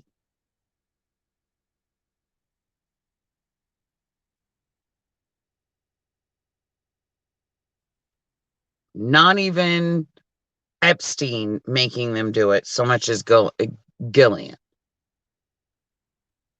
Now they on bullshit because they ain't letting you talk.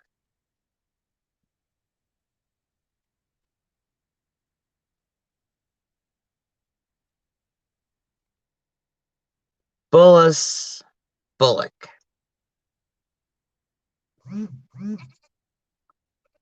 Oh, bad Wi-Fi spot. Right.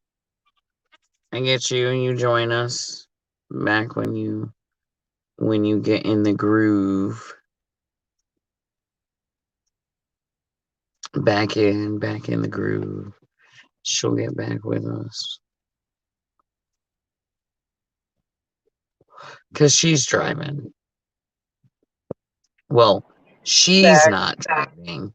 Mr. Tire's driving because she would never, ever be sitting here trying to be live and dialing and redialing and coming and going if she were driving. Right? Yeah, no. That would not happen. Yes. Look at the So, boo. Can you see the boo right now, G? no. It's super red. Like, really red. Like, bars red. It's wild. I thought it was like a light or something, but it's the moon. Nope, I see no moon right now. It would be. Yeah, it's down right now. Like, I don't think you could see it over. Yeah, too far down east. Yeah. Yeah, look at that moon. Continue, Jean. So, yeah, most of them even say that Gillian gave the orders. Do you know what I mean? Like, you're going to be the one that you have to do for Prince Andrew what you do for Epstein. Right. So now she's arrested, and everybody's a little excited about that, I'm sure. But let's fast forward to this Wayfair thing, because I came across this freaking video that really, really disturbed me. Right. And maybe we should catch everybody up in case they haven't been, paying attention or under a rock or haven't heard about it. Right. So there's this whole Wayfair thing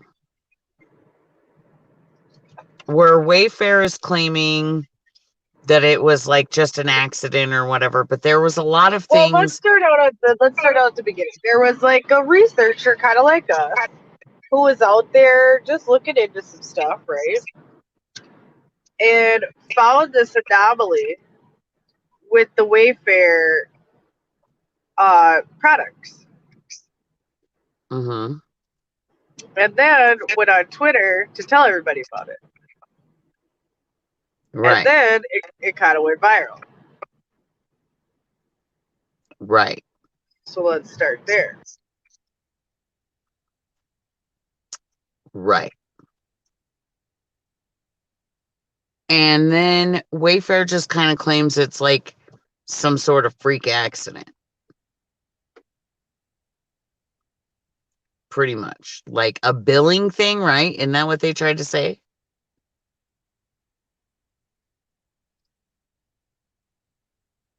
It's like a billing issue. But the coincidence was that upon looking up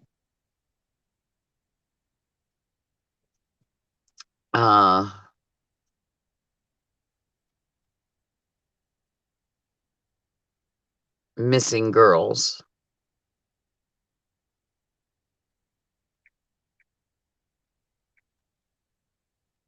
there was a strange oddity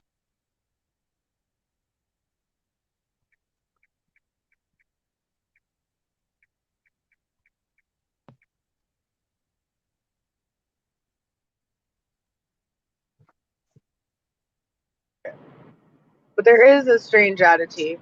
I thought I lacked the link, but I'll have to go find it again. But check this out. So I looked up the so there's these cabinets that they're selling on Wayfair. They're like industrial looking cabinets, right?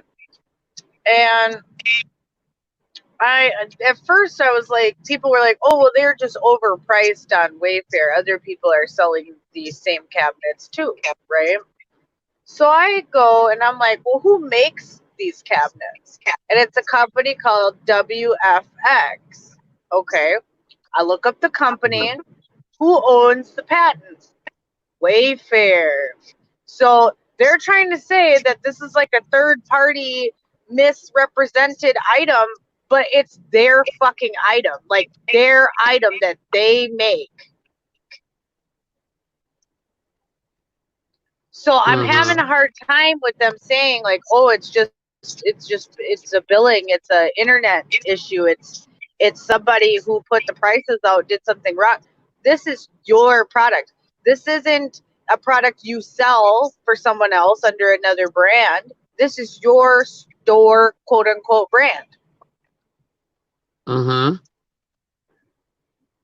So that was interesting, along with a list of, okay, so like maybe like 3 weeks ago, Like, Dwayne and I were sitting down and we were talking about, how Ohio is a big sex trafficking hub, right? So he Right. was like, I noticed that there's a bunch of missing girls and missing kids. And we started looking up the names, and they're all around the same time, and they all disappeared this year. Now, when people started noticing the names of the cabinets match up with missing children. And that's the issue here with the Wayfair thing. And Wayfair is trying to cover their ass quick. But they're doing Right. it in such a way that makes them look guilty. Like, they have not come out and just straight said, like, no, we're not selling kids and cabinets. Like, that's not secret code word for order a kid off the internet. Right. They're saying, oh, well, it's just a mistake in billing. It's a mistake in pricing. You would think, if I was a company and this rumor was going around, I would be the first one to be like, we ain't selling kids. But the problem is Wayfair got in trouble because they were furnishing beds for the little ice camps for kids that we know that they use to traffic children out of those as well. Right. This is where Wayfair becomes an issue and a problem in the past that people know about. Why, when this came back again, it blew up. Mm-hmm. So, people have also found them on other websites, but some of the other stuff isn't as convincing. And I know that products are named a lot of times nowadays after names. Right. I get that. But it's just a little uncanny with what we know they do on the dark web and what we know they are, how they do it already. Most people wouldn't realize that would be in plain sight. Right. And they love when shit's not in plain sight. Like, they love when it is in plain sight, but people don't realize it. You know what I mean? They love that shit because it makes it better. Yep. So it's just, they're really censoring the topic. And they fact checked one of my friends on Facebook, but they said it was only partly false. Interesting. Isn't it? So, when you think about that, why wouldn't they, the fact checkers usually try to come out and say, nope, 100% false, nope, nada, absolutely not. And we're not getting that as much, which is almost fueling the conspiracy. But then it's like, well, what don't they want us to pay attention to while they got us running around looking at, Wayfair cabinets? It's just, there's something to it. Now, Roger Stone did get pardoned during that time. Also, God, who was it? One of the president's dudes went back to jail. They let him out and then they put him back into jail. Damn it, I can't even remember. Cohen, yeah, Michael Cohen. He went back to jail. So I mean, I don't know what's going on. Something could be going on that we're just not aware of.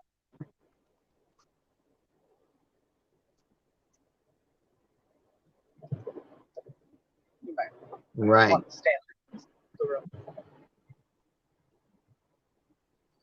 So,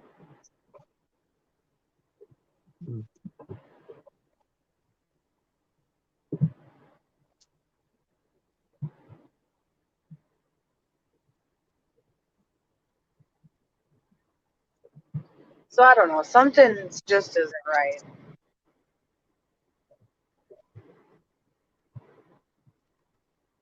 We don't know what yet, but there's a reason, I think, why it got so popular.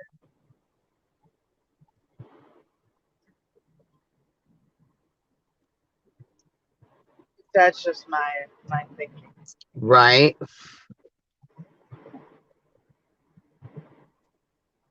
but I don't know. Right.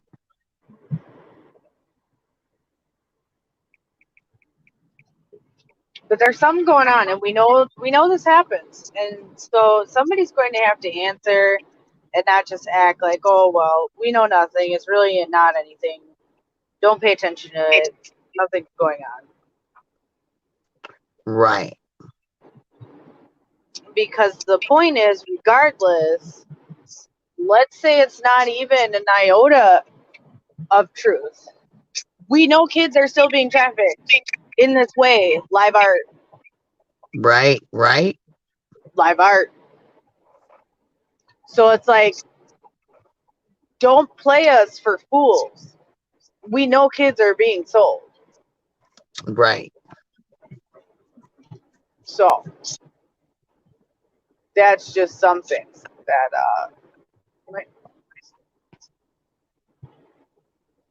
so I mean there's just a lot of people, and I get why people don't want to wake up to that, because it's hard to think about. But we gotta save how do you think these kids feel?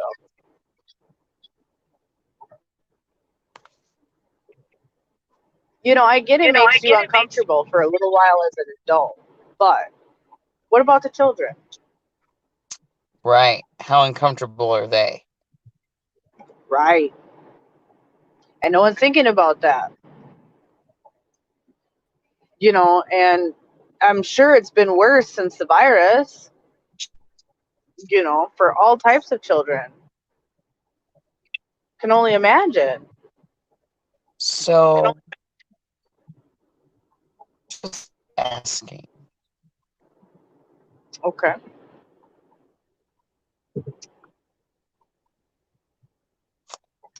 Does $6,927 seem like kind of an outrageous price for a 9-piece extendable dining set?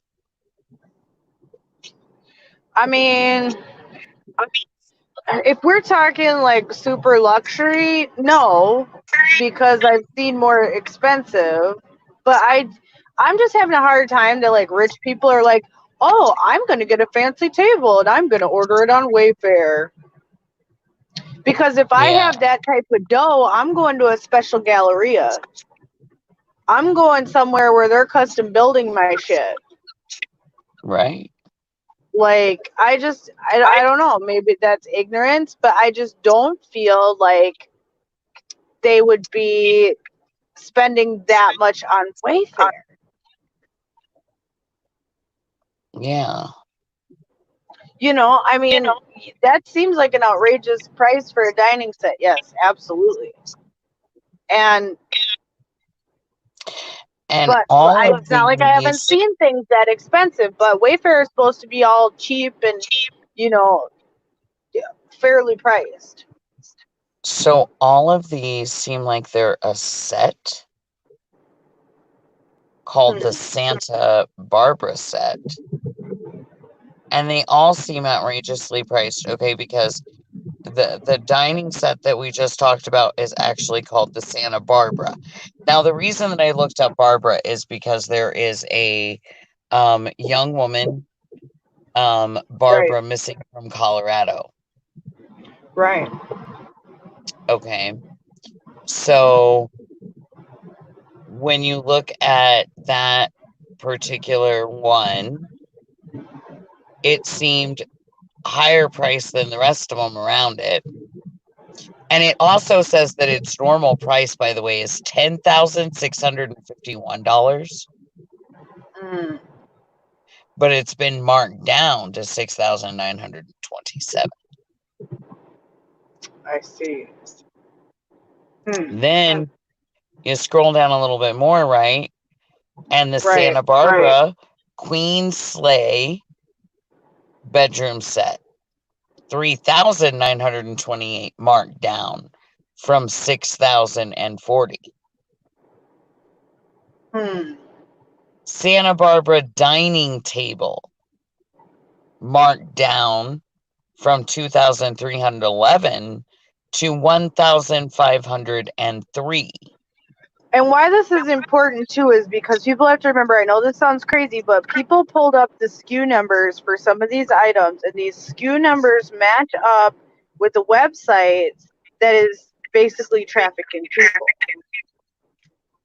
Right. So what if Wayfair now, instead of just doing it all in one oops, they're spreading it out into like this series? Like, in order to get the person, you got to buy all of the Santa Barbara set. Right. That could be. Okay. Because then we keep going. Santa Barbara drawer nightstand, marked down from 1,597 to 1,039. Right. Or open box price of $883.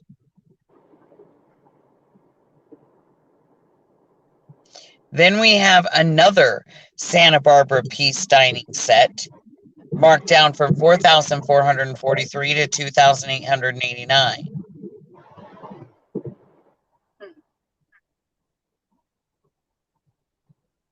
Then there's the Santa Barbara drawer nightstand for 1,039. Right.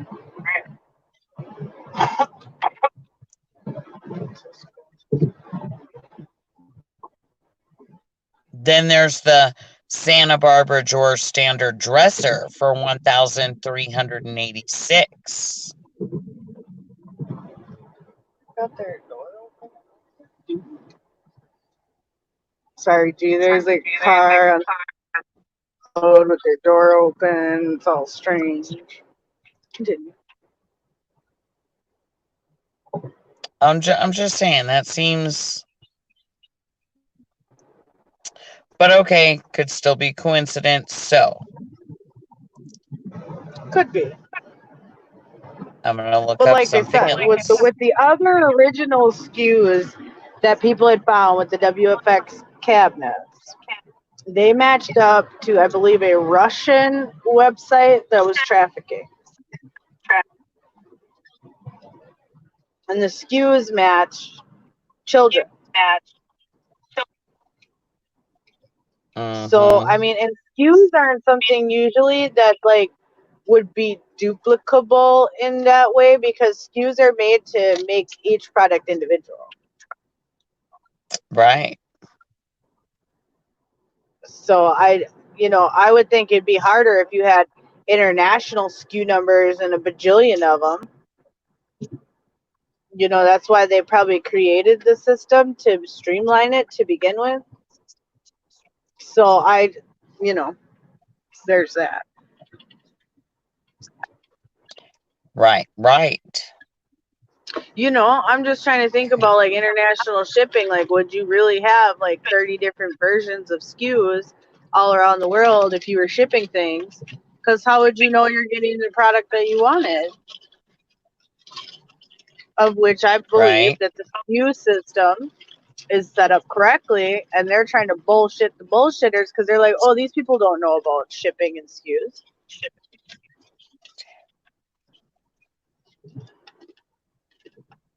But otherwise, you're telling me that every country in the world, everywhere in the world, has different SKU numbers for every fucking thing, and somehow you logistically make it work. Right. Yeah. That's where I got an issue. Because that would just be insanity. Like, let's say we're passing by like some orange road cones on the road, right?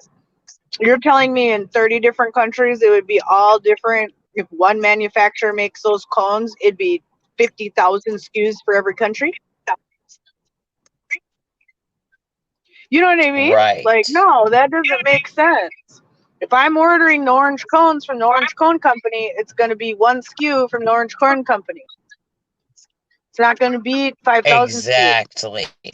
Right. So that's where I'm like, they're trying to play some slick games because we don't do shipping. And so they're like, oh, but the SKUs are different. But how would the SKU system work if that's the case? Then it would be almost damn near impossible to keep track of all the products. Right. Right. Exactly.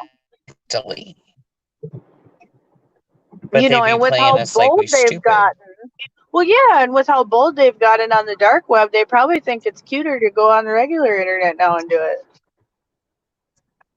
You know, it's not as fun anymore. Right. You know, so we got to do it in like public atmospheres and things. You know, so and I mean, and the toy box posts I've been seeing too, that these toy boxes that are like $9,000. Why would a toy box be $9,000? Yeah. That's some weird shit.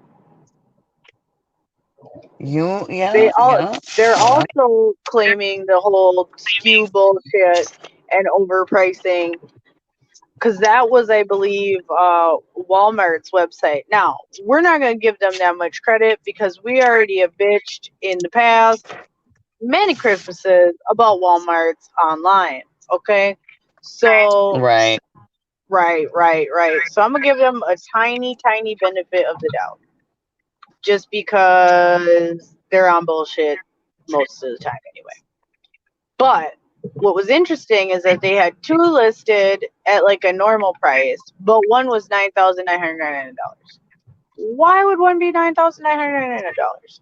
And at this point, how come they're all just taking down the products? You know, because somebody asked, how could a cabinet be that expensive? Now, personally, I could maybe give you a couple ways how they could be that expensive. For instance, my dad works at a law firm, and they buy a lot of these like expensive fancy cabinets, and they are thousands of dollars. They are not cheap. That is true. So I could see that. But why would, okay, when all the cabinets, let's really think about the post that we're talking about. And I don't know if people have seen it, but when you think about all the cabinets they showed, it was all the same damn cabinet.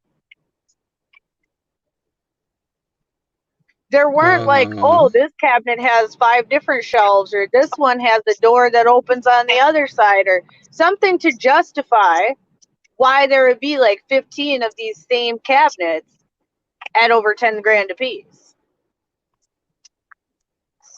That's the question that I have. So, you know, I don't know. It just got me questioning some things. You know, there were maybe one or two models that were actually different in like shape and like size and all that. But other than that, they were all the same. Why would they be all the same but with different names? Because that's something I think people are missing too. Like, people weren't looking at like the descriptions of the cabinets, but I was. And I was like, well, what the hell makes these cabinets, any of these cabinets, different? Nothing did. Right. And also, if Wayfair, like I said, owns a patent for those cabinets, why would they be making them at such a high premium when most of their stuff is cheaply priced? Yeah. That's another big like, ooh, well, what the hell is that about? Because they usually aren't making expensive things, not that expensive. So why would they choose to create this cabinet line so expensive? Like, out of all the people buy, I ain't never heard anybody be like, oh, I went on Wayfair and bought an office cabinet. Right. Like, so that's where I'm like, why would you buy a patent for a company, then create these things that cost 10 grand? That how much did it cost you to even produce? And then are you even selling any of these? Right. Would they just sit there for, you know what I mean? How are they even justifying it just as a product of itself? Like, Who the hell is your client who's buying these? To where you Yeah. felt the need to take out a patent to make these cabinets. Yeah. I haven't heard of these type of cabinets or them being anything special. You know what I mean? You'd think they would be in every business or everywhere if they were just something. You know, but I've never seen anything like that. Maybe in like a garage or a shop or something like that, but not like in a business. So what the Right. hell? That's my only question with that. Is what the hell?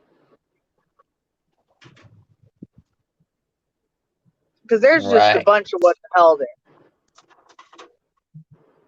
So, and they're not going to answer those what the hells, but I'm putting them out there. What the hell?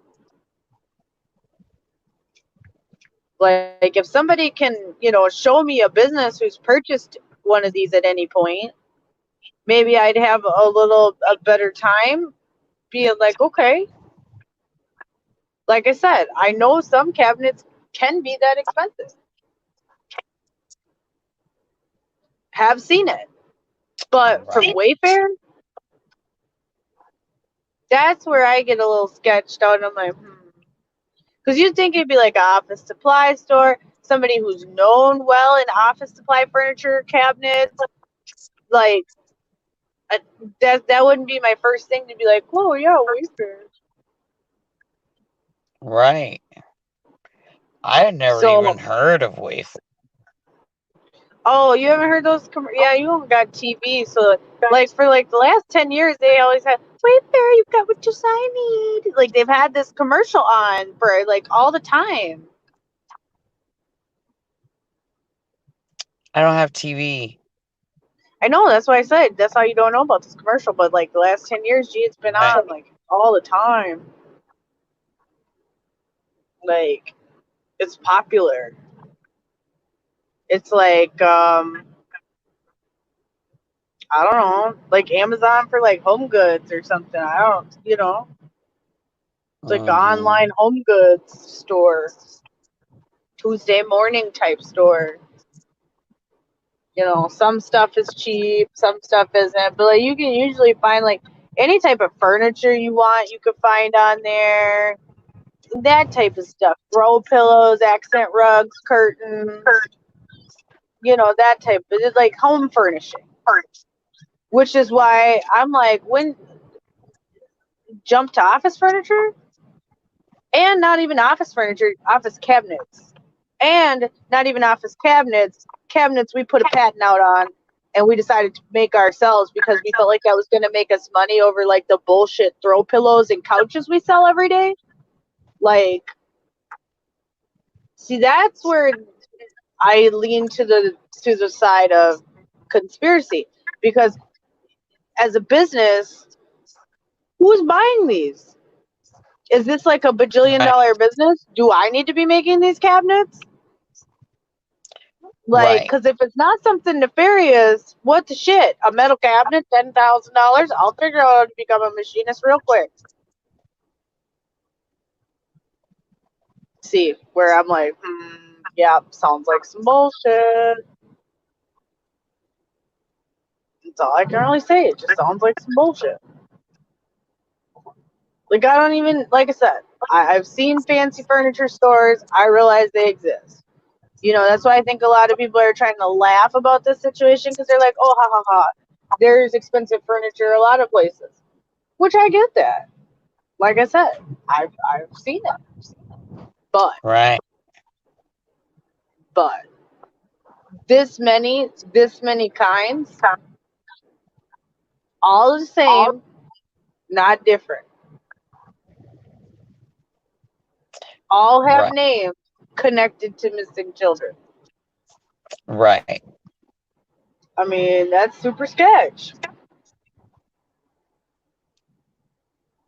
And kids all missing in this last year. Might I add. Right. Now the patent was created, I believe, in 2017 is when it was registered for these cabinets. Right. So I mean, I don't know when they ended up putting them into production, but recently. So, recently.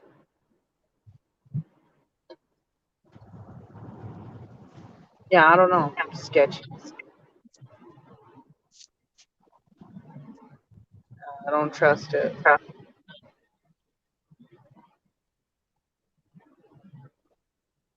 How come they only do construction on this road 24 hours a day? How come they don't do all our roads like this? Bull.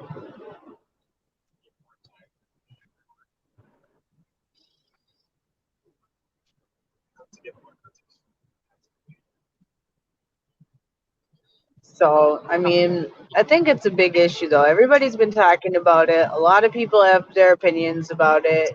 Like I said, you could believe what you want or not, but even if this Wayfair shit is not real, live art fucking is. So let's get it Right? together.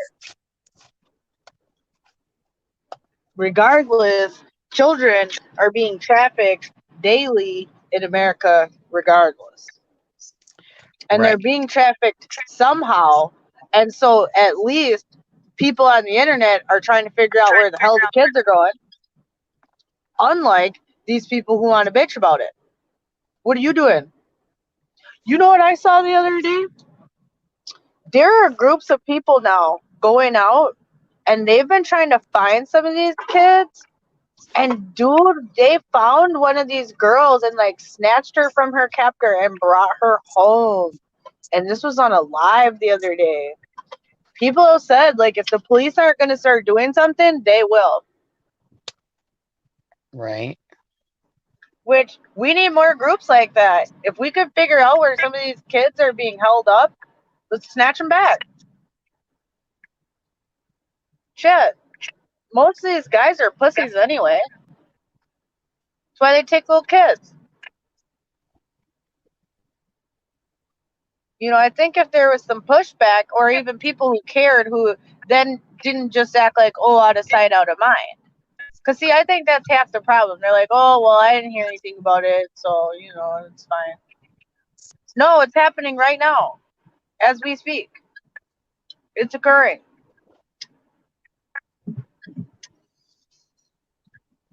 That's what I think the issue is. Too many people not aware of it, and then once they are aware of it, they're like, well, what can I do? I'm not doing it. We got to stop it. Let's quit the shit. Right. That's all I'm trying to say. Quit the shit. We gotta stop. We have to, as a society, if we, and you know, fuck Facebook. I'd like to say this. Fuck Facebook. How dare you, try to delete groups that people are trying to get rid of pedophiles, trying to say that's hating on pedophiles, and that's against community terms of service. Right. That's the bullshit. Okay? If there could be, I hate black people groups on Facebook, I hate this group, I hate that group. You can't have I hate pedophiles? Right. Like, what the fuck? This is how you know it's an agenda to get people normalized to pedophilia. Because why else are they trying to act like us? Literally shutting pedophiles from society is not the right thing to do. I saw a goddamn article tonight that was like, it's normal for men to be aroused around children. No, it's not. No, it's not. Don't tell that fucking lie. No, it's not. That's some bullshit. Who are these people? And people are going to go along with it, then try to justify it. And then bunches of kids are going to get abused because the people are like, well, I heard it was normal. No, not normal.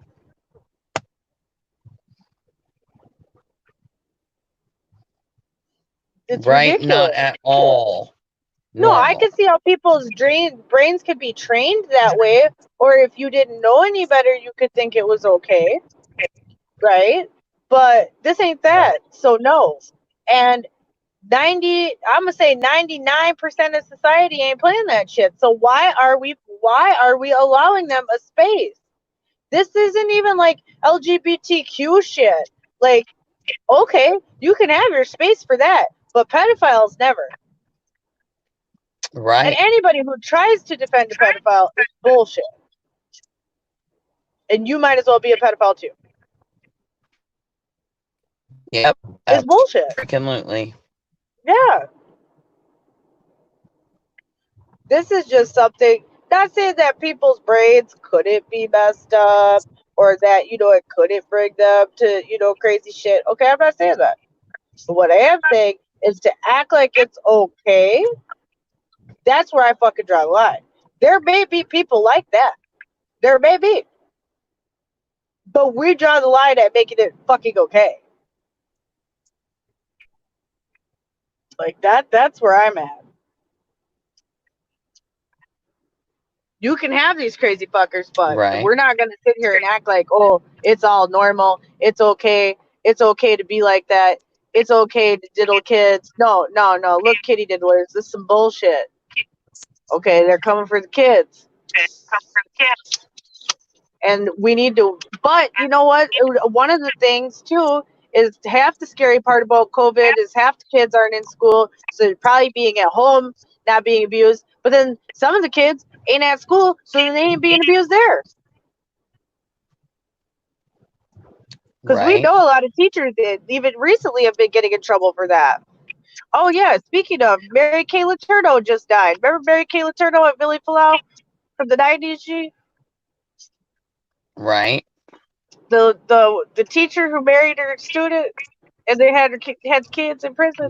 Yes, ma'am. Yeah, she died this week. I They did didn't say see it was. that. Yeah, they didn't say if it was COVID or what, but it brings up an important point. Like that case has brought up so many issues because it's like, would that man have been with her if he wasn't a child at the time? Is it what he really wanted? I mean, he did end up staying with her his whole life, but like honestly, they were a meme before memes were a thing. So it's like, could he have it went with anybody else? Without having that stigma. I don't know. But I'm not gonna try to sit here and act like that was okay either. He was 13 fucking years old. She was a grown ass woman. She knew better. Now, if they wanted to wait till he was 18 and go run off together, go right the fuck ahead. Anything less than that, bullshit. Now, we can get into when are, people, mentally, fortitude, but we don't got time for that because that's really an individual thing because there's 18-year-olds who are more mature than grown ass people and the other way around. But I just think we have to have some level of where we stop the shit, like why we say 18, because at least that's legal age or considered an adult and all that shit. Because we can't just start blurring the lines. I mean, otherwise we might as well just go back to marrying 14-year-olds, I guess. That's the shit that I don't know how we get around that. There'll be situations like that, but like I said, we can't normalize it. That's just not going to work.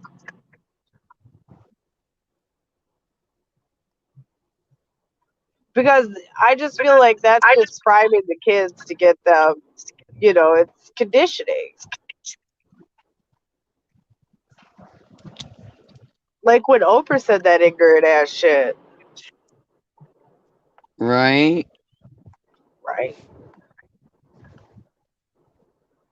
That was some bullshit. And that's the type of stuff that we're dealing with. We've got, really high up people trying to normalize pedophilia. And it's just wrong. It's so wrong. Because they know that people listen to them and do the shit that they want them to do. And people really We always talked about herd mentality and people are sheep, but the COVID and the Rona has brought out the sheep in full force. Like, you see the sheep now.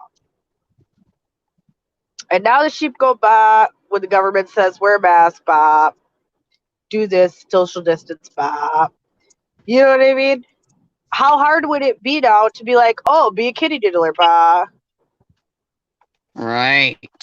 See, that's what I'm afraid of, is the social conditioning that's been happening. That then everybody's going to be like, but yeah, it's okay. See, that's what I'm saying. That's what I'm concerned about. That, because I just see it. They've already got everybody goddamn brainwashed to this point. Right. So what's just a little bit further? We've already got the WHO trying to teach kids, all these weird sexual things. What's next? And here's the deal: you don't even got the kids in school to be teaching them this. So how are you going to teach the kids? Right. Is this why they're trying to push kids back to school? So quick. So they can pop in these curriculums real quick on us. Yep. Mm-hmm. See, I trust nothing now because it's all done by design. And now they're just testing shit on us like we're little sheep. This is like the ultimate Big Brother. Like, that's why I used to watch that show, because I felt like it was going to tell me something about like the way the government watches us, the way they watch how we react when a certain topic is brought up, because they would do that in the house and then start shit and start drama, and they knew which way that shit was going to go when they started it. And I knew that was going to be a bigger test run and model for what happens to us all the time. And I see that to be true. Because they're getting instant, almost real-time reaction. When they come out and say, oh, mandate masks, and they watch everybody get mad, and then they watch out who doesn't get mad. They're like, haha, you didn't get mad, so we're going to keep pushing. This whole thing has been a test to see how far they can push people, see how far they'll comply. Right. But then some people are exempt, because, going to a Trump rally will give you the Rona, but going to a protest will not. Yeah. Isn't that odd? It is odd because it just proves pure political bias. Because I'm sorry, both places got hella goddamn people. So if you could catch the Rona in front of a whole bunch of goddamn people, it ain't gonna matter if you had a Trump rally. It ain't gonna matter if you're outside the goddamn protest. It ain't gonna matter if you had a state fair. It ain't gonna fucking matter if you in line at the grocery store. It is not going to matter. So why does it matter who the people were there for? That makes it different how you gonna catch the Rona or not. So at Biden's rallies, we wouldn't get the Rona. His rallies are sanctioned. Right. See what I mean? That's the bullshit. Because either way, if large crowds cause coronavirus, if this is their thinking, then nobody should be doing shit. Both should be banned and told. Well, not banned, but you know what I mean? Both should be condemned. And been like, no, nobody should go to either one. Do silent protests at your home. Stand outside at night. Do something.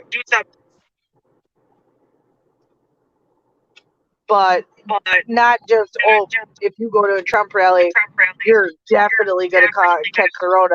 And they put out those bullshit articles like, oh, all these people caught the Rona after. But then nobody caught the Rona after the protest? Right. What the hell? And then you've got people on the left. A lot of those streamers who started streaming the protest were going to go out to the Trump rallies. So you go out to the Trump rallies and you ain't going to catch the Rona. But you're covering it as a liberal, so you just have some type of Rona shield? Like, this is what I don't get. Only if you're in, like... Oh, go ahead, Ren. I said only if you're in like trying to go to a birthday party or something can you get the Rona. Just saying. Right. You can have a gathering of 25 in your yard, but 26 and you got the Rona. Outdoor events can have 250. 251 brings the Rona.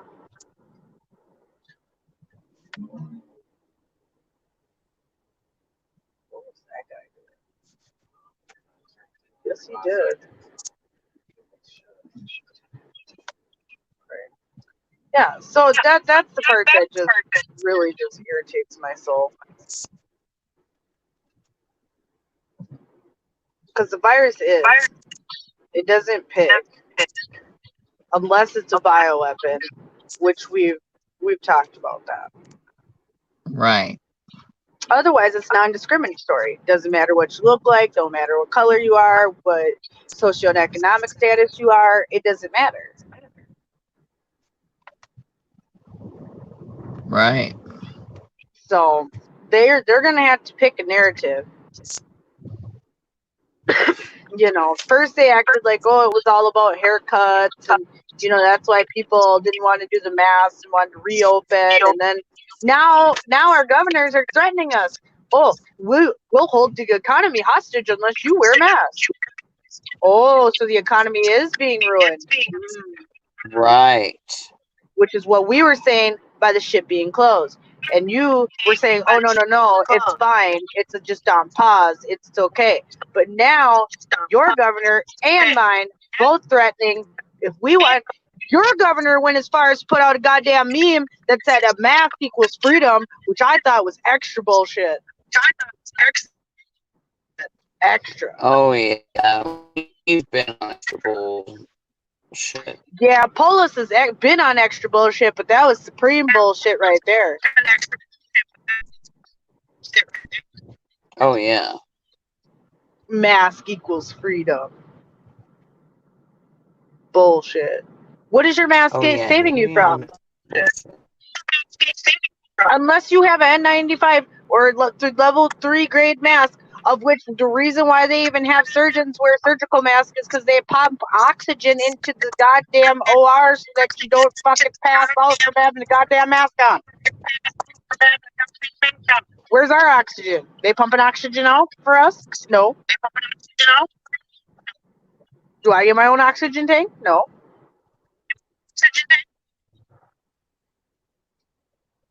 Right. So I have some issues. Oh, dang, they kicked out Red. Red will be back. Oh, hey, Red. Welcome back. Welcome back. You haven't. Okay, now we got you back. I'm here. Okay, good. Yeah, you disappeared. So I mean, you know, you did. Yeah, they took you out, brought you back, but it's cool. So yeah, that's my whole thing. Is just they want to come up with crap that doesn't exist, and they want to use fake data, and then they want to say science is real, but we don't use real science. Deny the stuff that you do find. They want to deny what, Red? But then they want to deny the things that you do find. Right? You see what I'm saying? Like when we found the studies that like the cloth masks are bullshit, right? Found out cloth masks are bullshit. Then they're like, oh, well, okay, they don't but wear cloth masks. They don't care what your mask is made of. Because yeah, you can wear a bandana. They know you can wear this or that. They don't give a shit. It could be made lace. They don't care. Right. They just want something on your face. And for what? Right.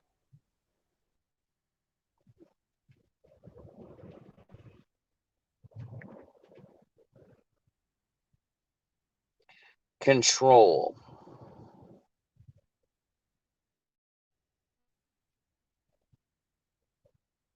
That's what for.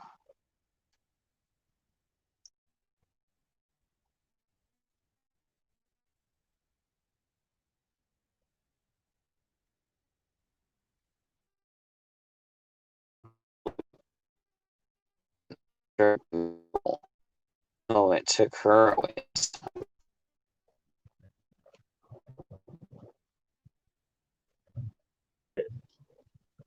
They're playing tonight. And she's back. Yeah, they're playing tonight. Where did they get all these tests from? How did they Me. do these tests so quickly? You know, the new tests that they say, oh, We'll well, see. these new cloth masks or any face covering, where the hell they do those? When did they do those? How they have time to do those? Where'd they find the people to do those during the Rona? Mm-hmm. See? Right. See, that's how you know it's bullshit. Because they didn't have time to do that, nor would they have done it. Who would Right. sign up for that? And how would you test it? Like, how would you test, oh, does a cloth mask work in a store setting? How would you test that? I don't even know. It's a radio.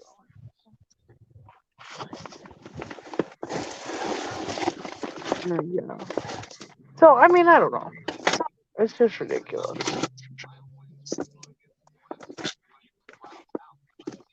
Just absolutely ridiculous.